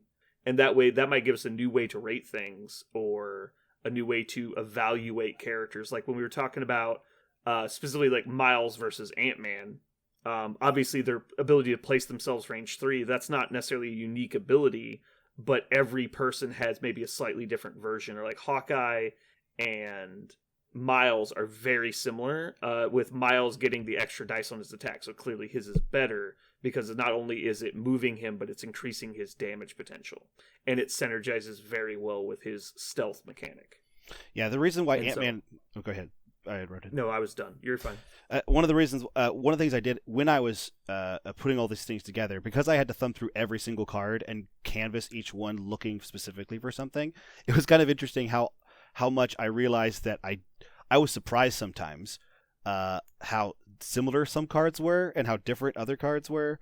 For example, I didn't realize that Hawkeye's retaliation attack is beyond range 3, but before they attack. So if Hawkeye's attacked from beyond range 3, he gets to attack first. And then Venom's is exactly the opposite. It's within range 3 after they attack him. So that kind of there were like patterns that were popping up as I was looking for things. Some characters have exactly the same ability, like Daredevil and Gamora both strike back within 2, but Agent Widow and Bullseye both have parting shot, which is damage back and then a short advance. So like there were patterns and similarities that I thought were fascinating. Ant-Man and Spider-Man are the ones that... Ant-Man, Spider-Man, Miles Morales is the one that made me the most confused, because a lot of the abilities had parity or like Venom and Hawkeye, they had like opposites, but Ant-Man, Spider-Man just really confused the hell out of me because they have almost identical kits. Spider-Man's attack, after he moves, after he does his place effect, Spider-Man gets 6 dice on one attack. After Ant-Man does his place effect, he also gets 6 dice on his attack, because it's a 6 dice attack. both of them, after they do it, can move medium to go out of range. Both of them can then go into stealth to avoid a retaliation. For some reason, Spider-Man gets to do it at range 3 when he attacks, and Ant-Man has to be at range 1. It's just infinitely worse for all the reasons you want a hit and run character to have the ability to actually hit A and run. But I do think you're not fairly comparing the numbers when it comes to these two characters, because like Miles' placeability costs 2, Ant-Man's costs 0. Like, I understand that they're very similar and they both have like pros and cons, but like I think you have to take stuff like that into it as well. Like the fact that Ant-Man, he doesn't have to have multiple power to do that. But he might have to have 2. If he starts the round in his human form, he has to have 1 to transform, and then he gets placed, and then he has to hit, and then he becomes big again. So when he moves back, if he wants to reactively go back into stealth, he has to spend another power. So he'll spend 2 power again, just at different times. That's how weirdly bad Ant-Man was when I started. Well, yeah, but I mean that's also if like you need to be in large or small. Like I assume you're going to have that planned out in advance. Like you're probably not going to be switching form multiple times per action. Like I think that just shows bad planning on your part. But if you had to, but you start the game large, right, and then you spend 1 power turn 1 to go small, right? Then you've spent the economy, the same economy that Miles doesn't have to spend. So on turn 2, Miles gets to do his thing, perhaps in perpetuity because he gets 6 power when he attacks, right? He gets all the power back for his 6 power attack. Ant-Man also gets power for his 6 power attack, but he probably also has to spend 2 power to get the things that Miles gets, which is the ability to place and the ability to stealth. So it's really strange how similar Ant-Man and Spider-Man's abilities are, but because Ant-Man's is a range 1, I see it's being so much more difficult to become fruitful. We don't have to argue about him all night. I was giving an example. I just want to say that Ant-Man has a higher upside than Miles, even though he has some obvious downsides. Because Miles, without help, is basically going to spend 2 to place, strike, obviously, hopefully throw, but then his next attack's going to be back down to power 4. So unless he gets, again, more power, he's not doing another big attack. And so, where if you're tiny Ant-Man, you can, because you might have gotten shot previous turn, transformed into small for stealth, and then next turn you pay 0, place 3, strike for 6 power for 0 cost, transform into large, and then you can still do your size 4, or you can spend 1 to go back down to small and punch at another 6 power, which Miles doesn't have the option for. He has to spend for his high power attack, where also Ant-Man has the option to do. Ant-Man so, also there's Ant-Man's differences. Also, they're not identical. Yeah. And I also didn't want to discount that Ant-Man's often also in Avengers. He has, he's in Avengers, so he might not be spending to change size. I think we talked about this, and you might have just forgot. Oh, what? That's the worst part about him is that a day like any other says that's minimum right. 1. Minimum 1. Oh, and Jesus. So he literally does not gain the benefit of being in Avengers. I hate and Ant-Man so much. That was why I ended up agreeing with you that he's not great. Also, he has weakness to energy for no reason. Like, that's surprising. FYI, listeners, you have to understand, I am a huge Ant-Man fan. That's why I hate this Ant-Man because I'm just like, can't he be special and different and interesting? Why is he just probably worse Miles Morales? And I get, Brandon, I see your argument, but man, I struggle with it. Now, the interesting thing, I think, is what if we stop looking at Ant-Man as an Avenger, and instead of saying one of these characters is better, why don't you start looking at them, taking them together? If they're both pretty high up on the action economy spectrum, right? Why aren't we considering them to be played at the same time to compound that effect? And so I think putting him in, like, for example, Web Warriors is actually not that bad, because he's very mobile. He can get to those points that you need him to get to. He's fast. He is defensive, and giving him that extra reroll, probably helps a lot. Yeah, I think that.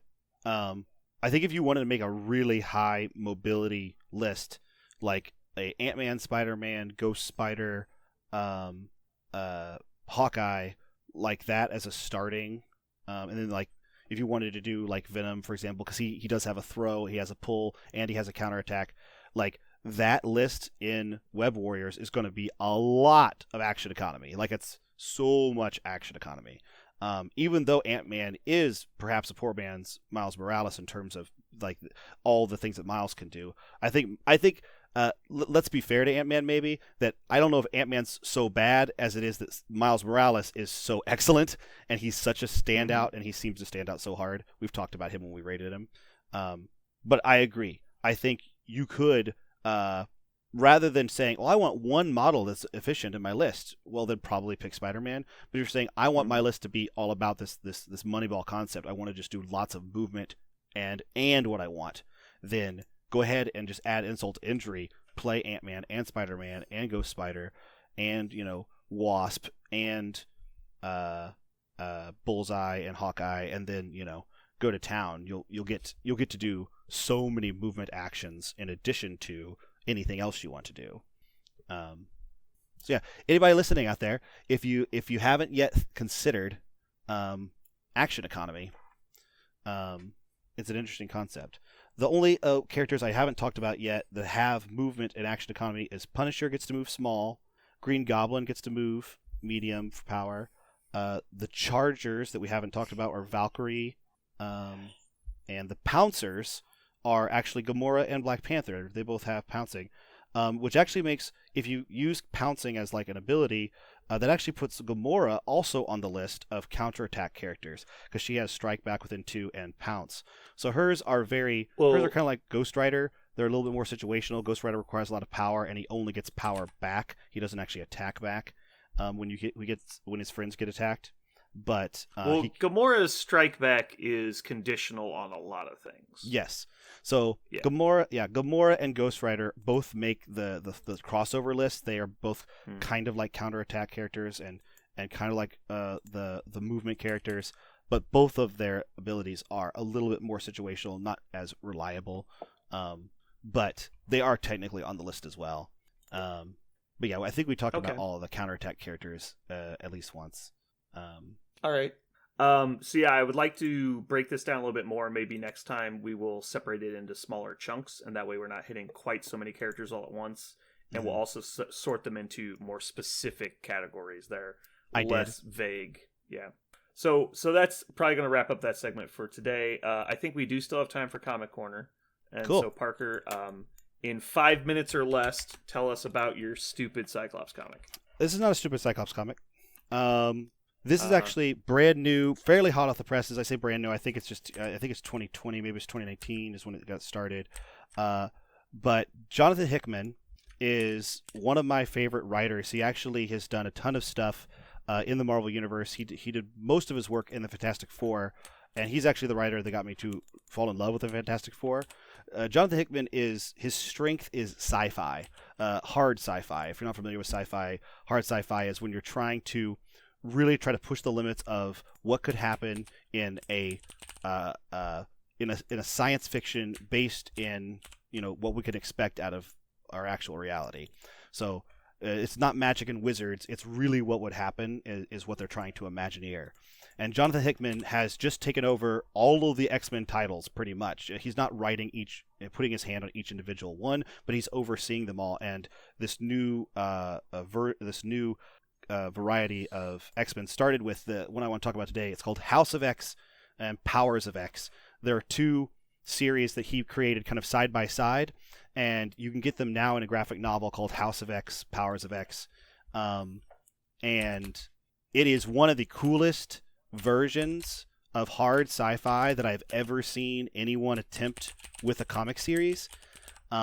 If you like the X-Men, you'll love this. But if you just like hard science fiction and you know nothing about the X-Men, you'll still love this. He honestly just puts an X-Men costume over some of the coolest hard sci-fi concepts I've ever heard of.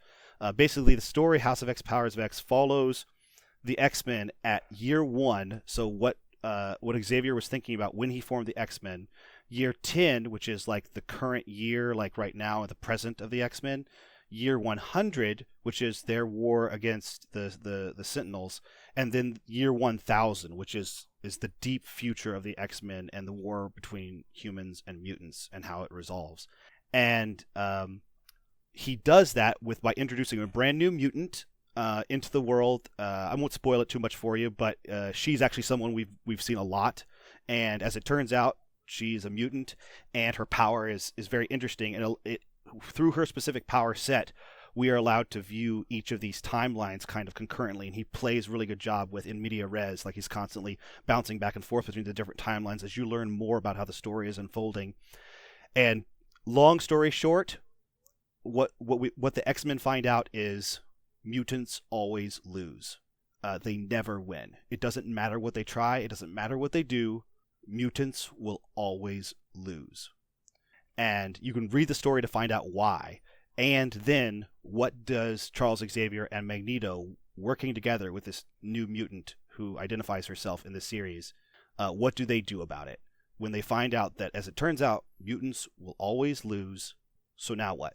So it's a really cool comic. If you've never read X-Men before, or if you just like hard sci-fi, it is absolutely fascinating.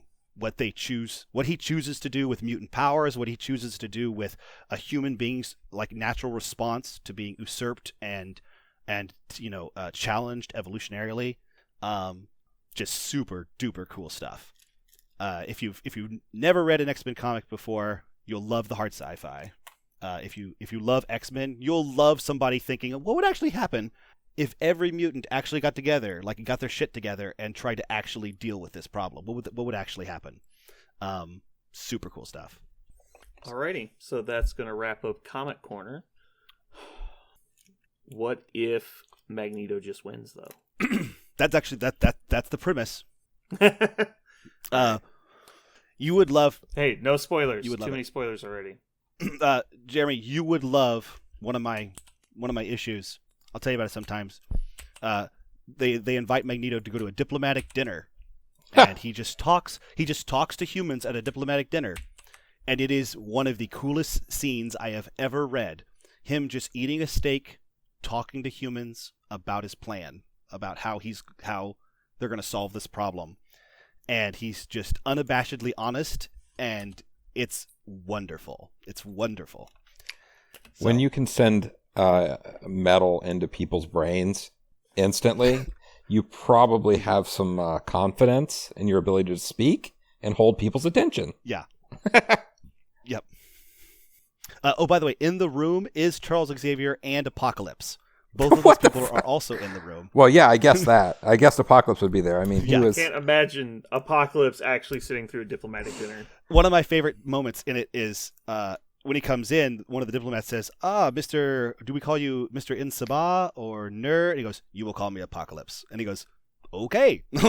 like that is, he's like, no one gets to use those names. And you're like, okie dokie. That was, that's Apocalypse was the exact moment I stopped watching those god-awful movies.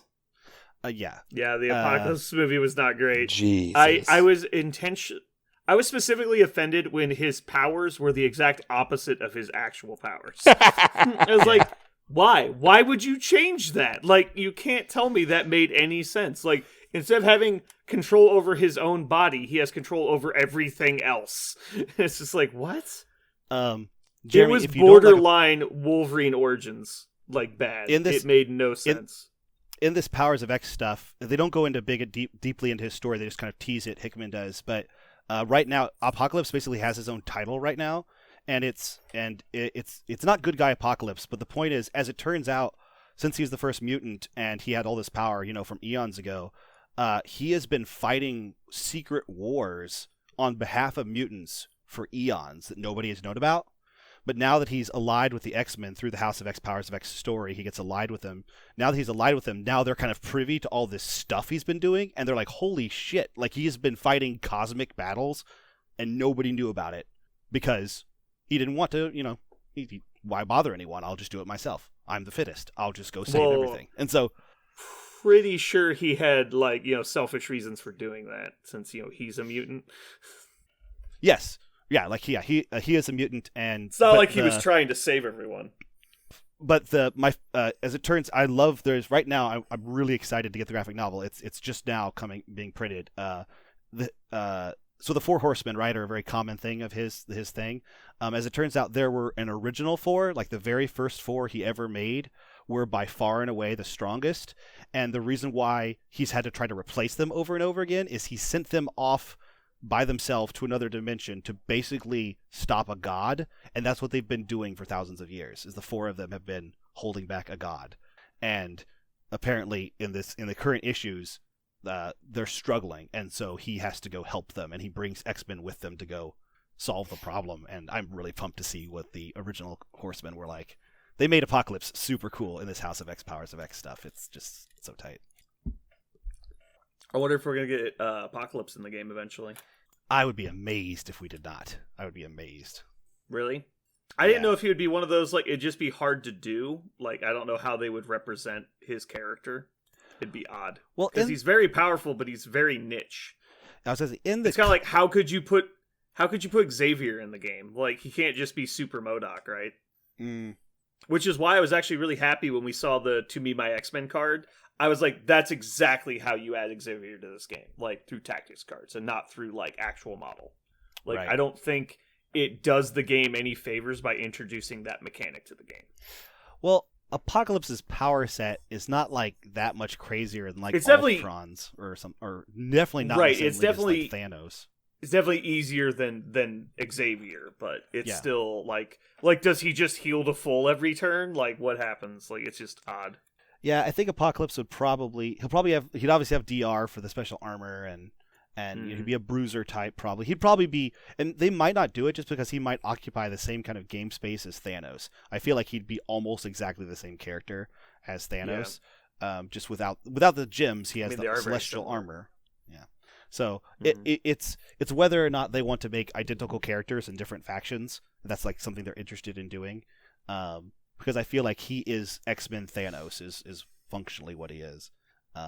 Yeah. I was going to say, because I think we all assumed that Magneto was going to be the ultimate encounter, but it's possible that they do Apocalypse instead and do the ultimate encounter with him. And then there's obviously the Phoenix potential ultimate encounter. I would be very surprised if it wasn't Phoenix. Phoenix is one of their favorite things to do. They've only done a Phoenix story like 80 times. I know, they do it every time there's a chance. Like, did someone say X-Men Phoenix? Like, it's like, oh god, it's like Uncle Ben in an alley. It's like, can we get past this already? Yeah. Like, it doesn't have to happen every time. And then, it's just whatever. I do think that we'll see Phoenix in the game, because I think a lot of people don't realize that, like, Phoenix and Dark Phoenix are, like, very different. And so I think Phoenix could be doable in the game, and then Dark Phoenix would be, like, the ultimate encounter version. Like, she's lost control. Yeah, I think I would be very... What makes perfect sense when you say that is Jean Grey in a box by herself. She herself is just a character, and then you could put her into a model that is a model of, like, the Phoenix, and then... I think there's going to be two different models. So there will be, like, the normal Jean Grey from the comic books, and then there will be Phoenix, which looks more like Captain Marvel. And then there will just be, like, the Ultimate Encounter is just the Dark Phoenix, and they just officially call her the Dark Phoenix in the Ultimate Encounter. And so instead of being, like, Ultron Master of Metal, and then Ultron, like, whatever, Cyborg, or whatever, the names are different. Actually, is Ultron just Ultron? I think the normal one is just Ultron. Here, I'll just... Yeah. Ultron, yes, there's just regular Ultron, which is Ultron, and there's Ultron Master of Metal, Ultron. And so, the Master of Metal is the 30-point one. So I think we'll have, like, Phoenix, which will be, like, a 5 or a 6-point character. I just realized... Go ahead. I just realized we haven't signed off yet. Like, we're still technically in the... we're not done yet. Yes, we are. Now I have to edit that out. Hold on. 218.30. All right. Thank you for pointing that out. Parker edits. All right. So yeah, I think that's what we'll see, and it's not necessarily got to be true, but that's just the way I'm leaning right now. Because it'd be like them to not put Phoenix on the affiliation card until, like, she comes out, like, so. Oh, I think it'll be Jean Grey, because we see Jean Grey. I don't think they'll have a separate model for Phoenix. I would be blown away if for some reason they already put Jean Grey on the card and did Phoenix. I do think Dark Phoenix could be an encounter, but I don't know if there's going to be a Jean Grey, Phoenix, and a Dark Phoenix. I don't see that happening. I don't think they'll be, like, separate models. I think there'll just be the Jean Grey model and the Phoenix model in the same box. They'll have the same alter ego, so you can't play them together. and then the ultimate encounter, the card will just say the Dark Phoenix on it, and so you'll just use the Phoenix model. What do you think, Jeremy? You're trying to say You don't think so? Oh, I'm just hoping they don't make some sort of fucking giant chair made of rocks to go along with it. So fucking stupid. I say I have They're made of rocks. I have everything painted. I have all fucking damn near 60 models painted. But that chair, I basically threw it away. Like, it's just sitting in the garage. I refuse to paint it. Why didn't you tell me? You refused to paint it, or you tried it? No, I haven't even touched it. I just left it. I'm like, piece of trash. Oh, okay. Did you assemble it? Yeah, it's together.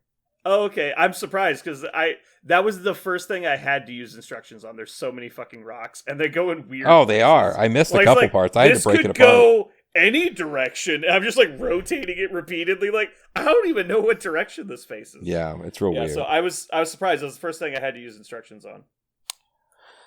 Yeah. All right. Well, I think that's going to wrap us up for today. So thanks for tuning in. I hope you enjoyed our content. Look forward to more content like this moving forward. Probably we're going to slow down on the ratings. We're not going to do them every episode anymore. But now that we're kind of catching up, we're going to slow down a bit, and we're going to wait for some more models to come out. So anyway, shut up. I will kill you. This has been Brandon. Shut up. This is not the time, Parker. It's always the time for Angela. Shut up. I will kill you. You will die. This has been Brandon. And Parker. And Jeremy.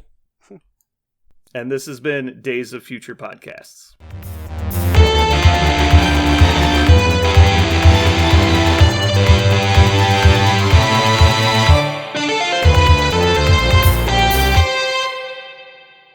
Okay, so topics. We've got our normal reoccurring topics, which are announcements, news, currently playing, hobby projects, Comic Corner. So we'll probably get to all of those today. We've also that's all of our news. Parker, can you drop the cards in our podcast chat text channel, please? Oh, okay. So that way we can look at them while we're talking about them. Yeah. There's actually not a lot of character cards. It's just the affiliation cards, and then there's that team tactics. That's what I mainly meant was the affiliation cards. Okay. But I guess they didn't actually spoil the physical cards, did they? No. Okay, here I'll just No. up I have the their- affiliation cards. I can put in here. I got that at least. Oh, I just gotta go to transmissions and look at the teasers for. So Advanced R&D, which is just a reprint. Deception. What does Deception do? There's the Black Bolt image. Hold on. Mystique's for And the two cards. They're now in the podcast channel. Mutants while making an attack or defense roll. After modifying dice normally to reroll the entire dice pool, including failures. Since it works on attack or defense, you can use it as a second chance on a big attack. Or save your skin if you're getting nailed by an enemy. Costs 2 power to use. The tactic is useful. 1 to keep. Yeah, I'm 100% playing that fucking card. Holy shit. The Book of Truth is amazing. Are you going to put that up so I can look at it? Yeah, here. I just went here. You can just pull it up too. So I'll drop this in the topics or the text channel. That's just the link to their blog, which all this stuff shows up on. All the teasers anyway. The physical card spoilers are only on Facebook. It's just read the article. So it's face me, but instead of getting to attack you, they just move. They just move. They can't, but it's countered if they have a friend. Yes. So if they have a friendly, non-dazed character near them, and the article doesn't specify how close, but if they have a friendly, non-dazed character near them, it doesn't work. But it can target somebody who does not have a dazed friend or no friend nearby. Right. Yeah. And then they'll advance. It's not a short move. It's a full advance of the character. So it's cool when it targets like high-speed characters. It's cool. Well, I mean, so is Face Me. I'm pretty sure Face Me is a set distance. I don't think it's the character's movement. I have it right here. Let me look. Face Me says advance the enemy character its speed towards this character. Oh, it does. Okay, yeah. I believe that is called also being wrecked. Yeah. Mm-hmm. Get some. All right. R-E-K-T. Yeah, wrecked. Nerd. I like that Jubilee and Gambit are on this Deception card because that's good signs. That's Rogue. Oh, I meant Rogue. Sorry, I said Jubilee. I meant Rogue. Mm-hmm. But you can see that it's actually Mystique because she's changing. Right. That card art. That's really cool art. That card art is probably the coolest card art I've seen so far. That's badass card art. Mm-hmm. let's get to the news. We can talk about that. I want to. That's super cool. Awesome. Okay.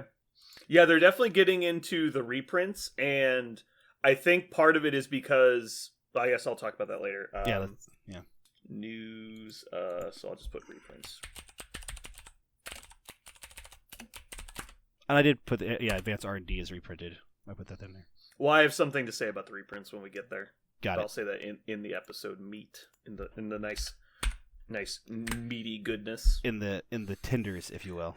Have you guys seen the memes where it's like, now that the harvester has pierced the outer exoskeleton of the house, he now can harvest the fresh house meat, and he's like, it's a guy installing rollout insulation, but it's like a pretty dark pink, and so it's like instead of putting in, he's rolling out these like slabs of house meat. It was so funny. Oh my God. It reminded me of Aqua Teen Hunger Force for some reason. Yeah. Give me the juice. Juice slice. Oh my God. That episode is one of my favorite ones because of how chill that guy is all the time until he sees I know. a Oh my human. God. There was two legitimately there was a lot of good Aqua Teen episodes, but the Juice episode and the Total Recall episode where Carl gets his head cut off by a toilet. It's just the whole episode is just fucking hysterical. Oh God, the Tree Cord episode. Oh man.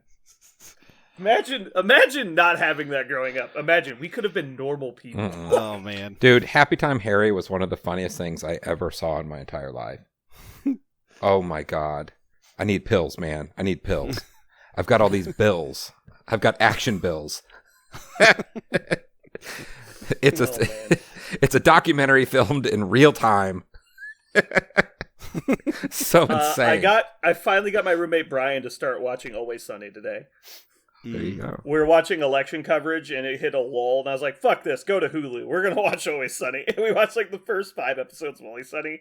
And he's just like, how are these people allowed to survive? Like the tranny episode was so good. Like he's like, immediately he pegged her as a tranny, and he's like, oh wait, I see this. And then it kept getting worse, and he's like, I don't understand. Like, why is this okay? It's so funny. The show is tremendous. I had to explain to him that she's a reoccurring character. He's like, how? My favorite because my favorite recurring character in All Sunny is Cricket. I think Cricket is the best. Ooh, Cricket's pretty good. It used to be. Guys, I used to be a priest. Yeah. No, I think the waiter is still better than Cricket, because that fucking Really? waiter, they torture that guy. Cricket kind of like let himself in, and Cricket's great. I'm not saying Cricket's not great, but oh man, there's so many good reoccurring characters. With whether I can't remember, are they doing are they making a podcast where they have Cricket in as a guest star and he's talking about the dog? Yeah, talking about the dog. Well, they only showed up because they offered him chicken wings, and he hasn't eaten in like 4 days. And so like, how about this? I got a bag of lemons. He's like, I'm not gonna suck on lemons. He's like, give me the lemons. Like, just sits down and does the podcast with them. And then the waitress comes. He's like, I'm only here because Frank said you would apologize to me. And he's like, oh, I'm not apologizing. That is definitely not happening. He's like, well, I'm not leaving till you do. He's like, oh, awesome, we have a new guest. Like, oh man, oh my God, that show is so funny. Whew. All right. Oh man. All right. So Jeremy, we'll probably do your rapid fire question thing right after everything that's listed, and then we'll go into Parker's data mining after that. Okay. All right. So Parker, what are we calling your stats deep dive? Ooh, I like that. Deep dickin'. Are we gonna with crunch the numbers? Crunch them again. I like crunching the numbers. Deep dive is okay. I don't know how many numbers there are in crunching the numbers, so I really like that ironic title. But sounds your like a crunch goal number. is to basically process everything into a number stat, like a value, right? Well, no. No. Okay. Well, I'm lost then. Well, it's more like I just organize everything, categorize everything, cross-reference everything in but not by like team or not like type of character. It was all like based upon like a criteria, and the criteria this time was how can you get more activations out of a character, right? Like character economy, action economy. Yeah, action economy. So I was just looking for. Number crunching is fine because it's ironic because I didn't turn it into a value. I didn't try to make like a quotient, right? I didn't make a quotient for every character, but I did organize all of them according to points, and that was like a part of factored into the economy piece. Like if there's a 3-point character and a 4-point character, and both of them have the exact same ability, then the 3-point character has better economy, right? So, yeah.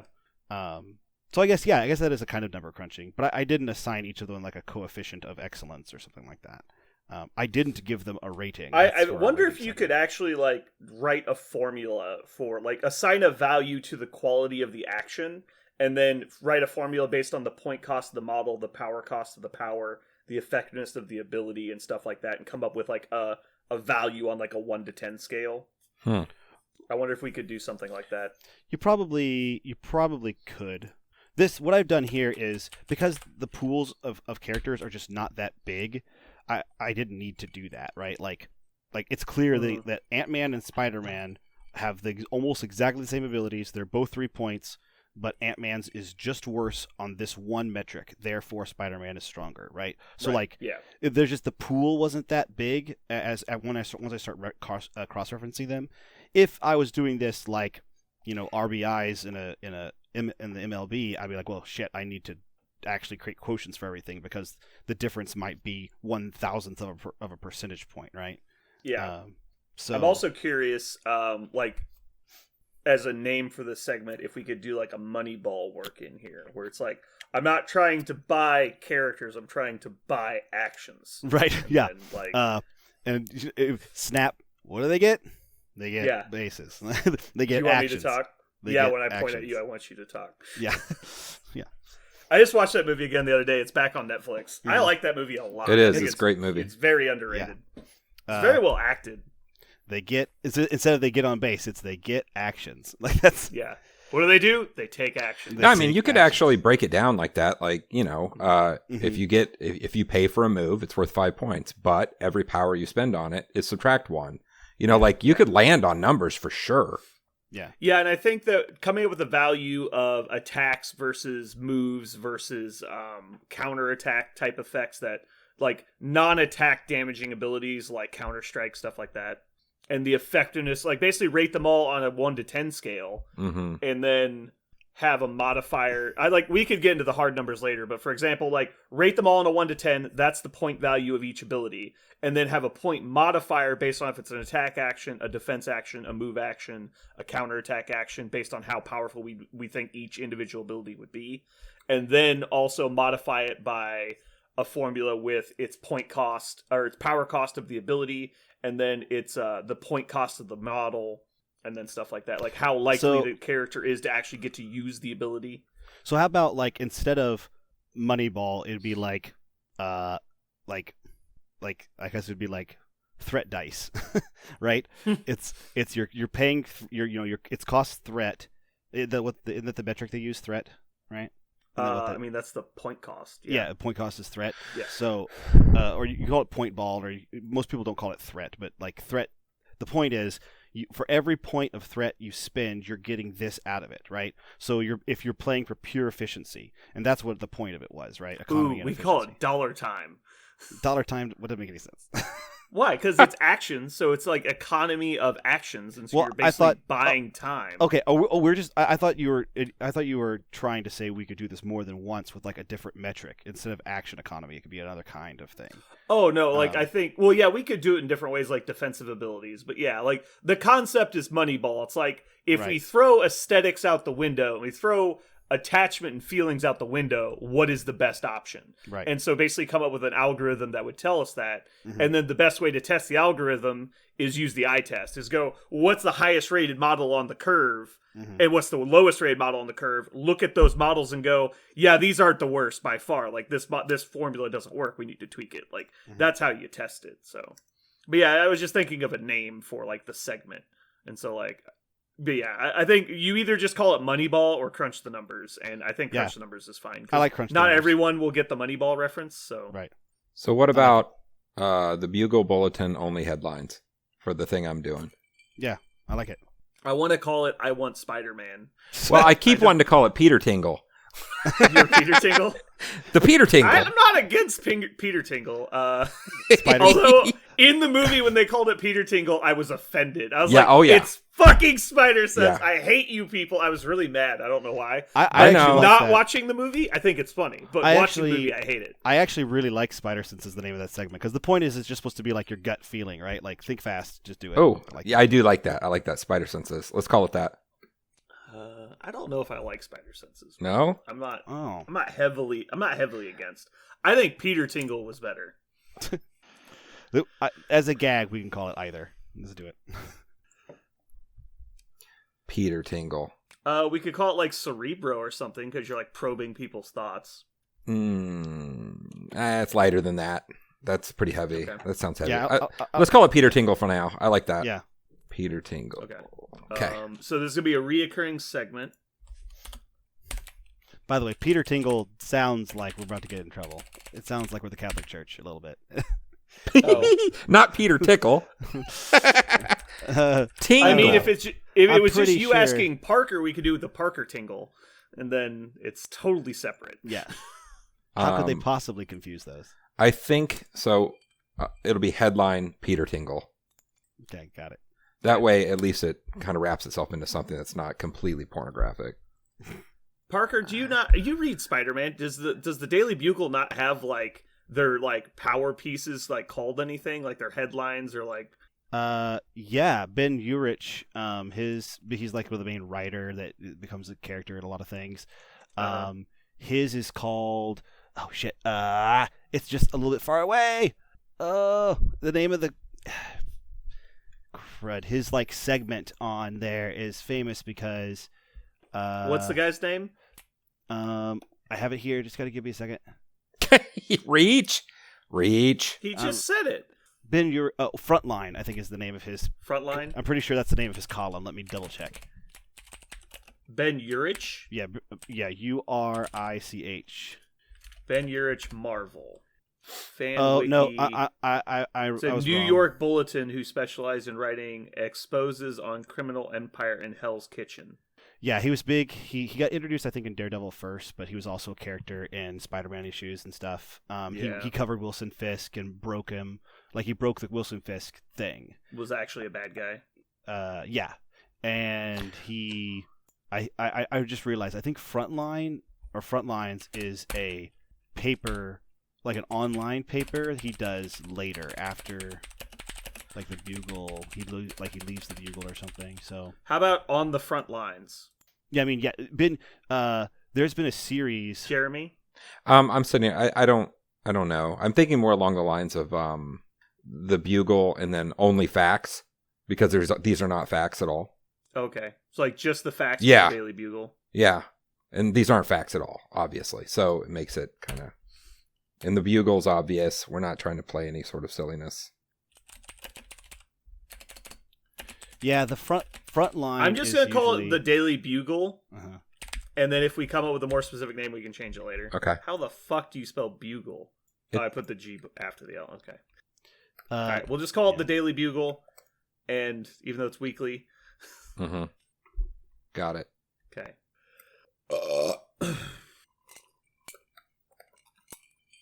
I'm going to top off my Yahtzee shaker. Okay. So we're going to do... let's do announcements, news, playing currently, hobby, projects, and then let's do Comic Corner last, and that way if we need to bump it, we can, because that's the least chronologically important thing. Deal. And so then we're going to do crunch the numbers. Okay. Crunch them. Jeremy, did you get any games in other than that Parker game? No, that was enough for the next 6 months. I'm good. Just I'm fucking quit good. The game. I'm trying to think. What was I played with Jason. I think that was the last game I got in. Oh, Jason, I thought you made him quit. No, he said he didn't want to quit. He just acts like he wants to quit. I don't know. It's weird. Like we'll play a game and he'll be like, "Okay, thanks, I guess," and then like packs up his stuff and leaves. And like I was like, "Bye, Jason." Like, I mean, yeah, I definitely So I think- I definitely wanted to quit. Definitely. Okay. I understand. Shit. That's my nail clippers upstairs. I'm gonna chew on my nails this whole fucking podcast. All right. You chew on your Okay, I nails. think we're... I'll eat so chips. I have the only battle report, I think. That wasn't featured on a video. Yeah. Yeah. I'm gonna. That's actually a good thing. Announcements. We have. Where's announcements? Okay, so that's gone.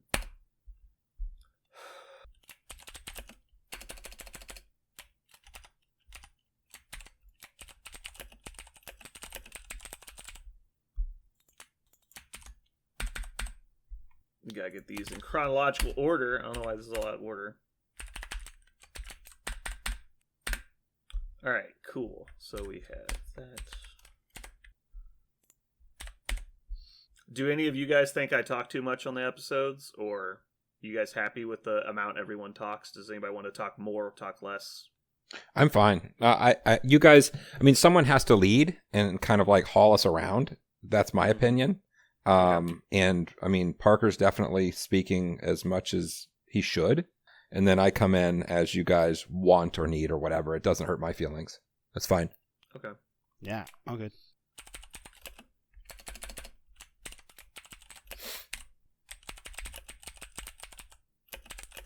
Was that a comment somebody had said, or is that just something you're No, wondering? it's just when I'm editing, I'm like, God, why am I fucking talking all the time?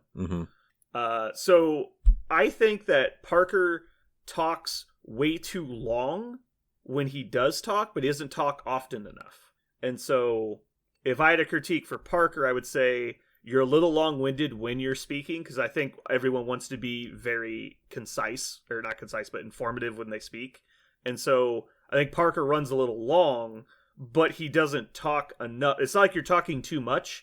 It's just you go in really long segments and then don't say anything for a long time. And so that's probably a failing on my part.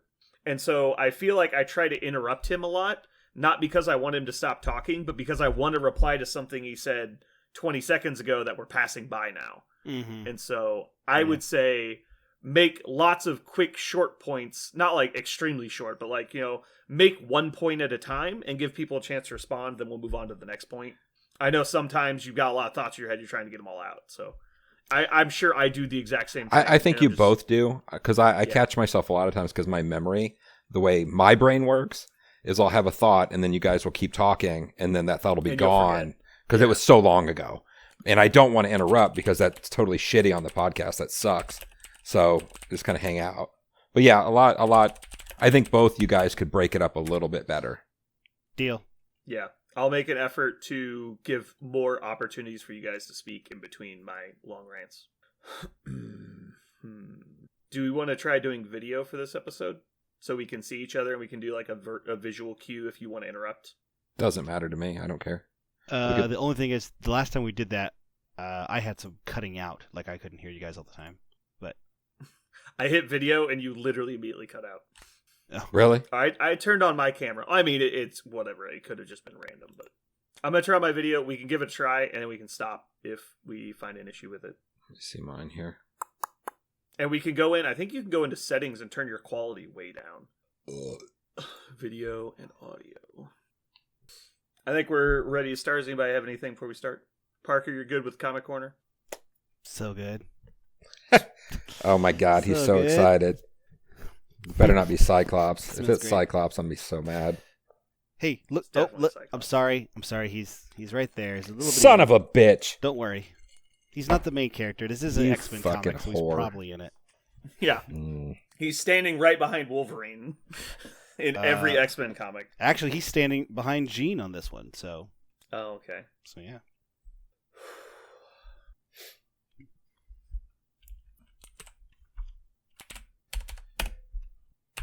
I kind of hope I get to do this comic corner. This is Definitely not now. Is it strong? the It's strong to coolest. very strong. I'm gonna talk. I'll talk about it. It is a different kind of comic that I've ever read that just happens to be like a modern Marvel like characters. It could have been anything. It's really good, and it just happens to feature the X-Men. But it could have honestly been anything and been really good. I'll talk about why, but it's super cool. I watched The Mandalorian twice today. Season I I haven't haven't 2. watched- seen the new season yet. So I haven't good. watched Yeah, I the haven't new seen season season yet. 2 yet. So good. I'm sure it's fine. The first season was good. Are they They still seem doing? to cut out those stupid dumb baby stuff. Are they doing? Are they still doing like an issue, like an episode a week? Yep. Still doing that? Yep. Yeah, they're doing episodic release. Okay. Just like The Boys. Did you guys watch The Boys? season Oh 2? yeah. I have not. I have Oh, not so watched that. good. man. With it, I do not like episodic releases, and so basically, when Well, somebody tells I me mean- there's an episodic release, I go, "How many episodes there will be in this episodic season?" They go, 8. I go, "Cool." Then I will wait for 8 weeks to watch your season. Yeah, because I'll exactly. see you in 8 Well, weeks. The Boys season 2 Yeah. is done, so you can just go watch it now. yes, I should go watch The Boys. I knew that one was done, but I don't mind that they do episodic. I think it's totally fine. It's cool. I purposely want to watch like 2 episodes or 3 episodes. I don't binge, but I do like watching like several episodes in a row. I don't like watching just one. I don't like not having the ability to watch more episodes. That's Yeah. what I don't like. Right. It's very possible I'll watch one at a time, but I don't want to wait a week for the next one. Like, I might watch 1 and then 2 tomorrow, and then 3 the day after that, and then 1 the day after that. Like, I just don't want to be like, well, I want to watch TV, but I have nothing to watch. So I'm going to start multiple shows at the same time. It's like, I just want to watch one show until it's done, and I'm going to move on to the next show. All right, here we go.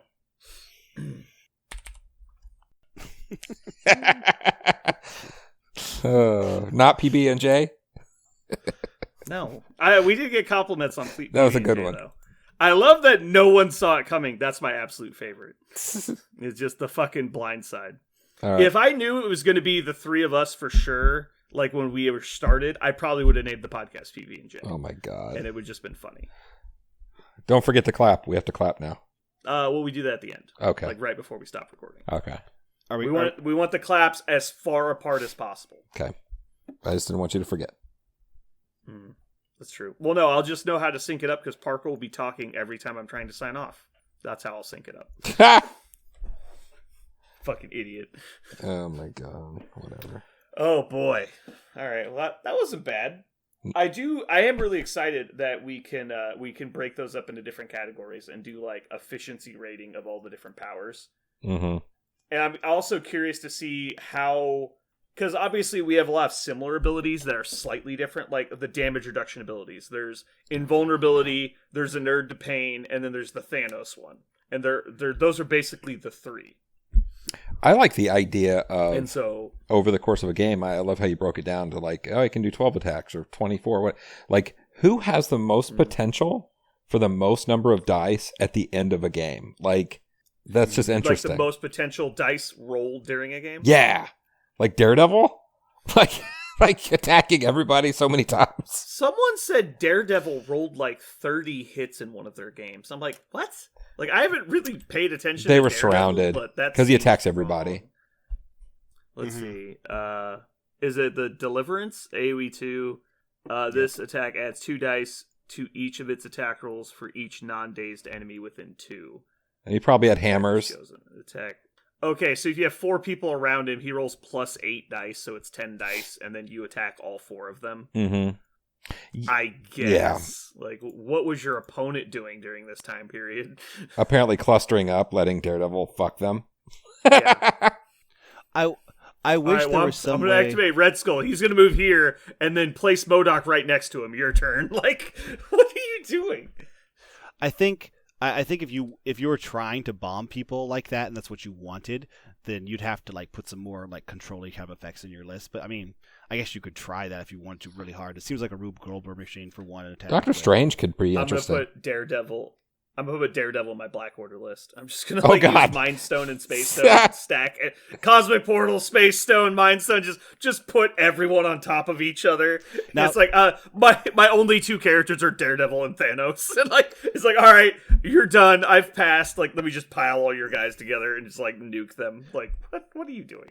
One of the things I actually did when I was staring at this thing, when you were asking about it, Jeremy, like, did I consider throws?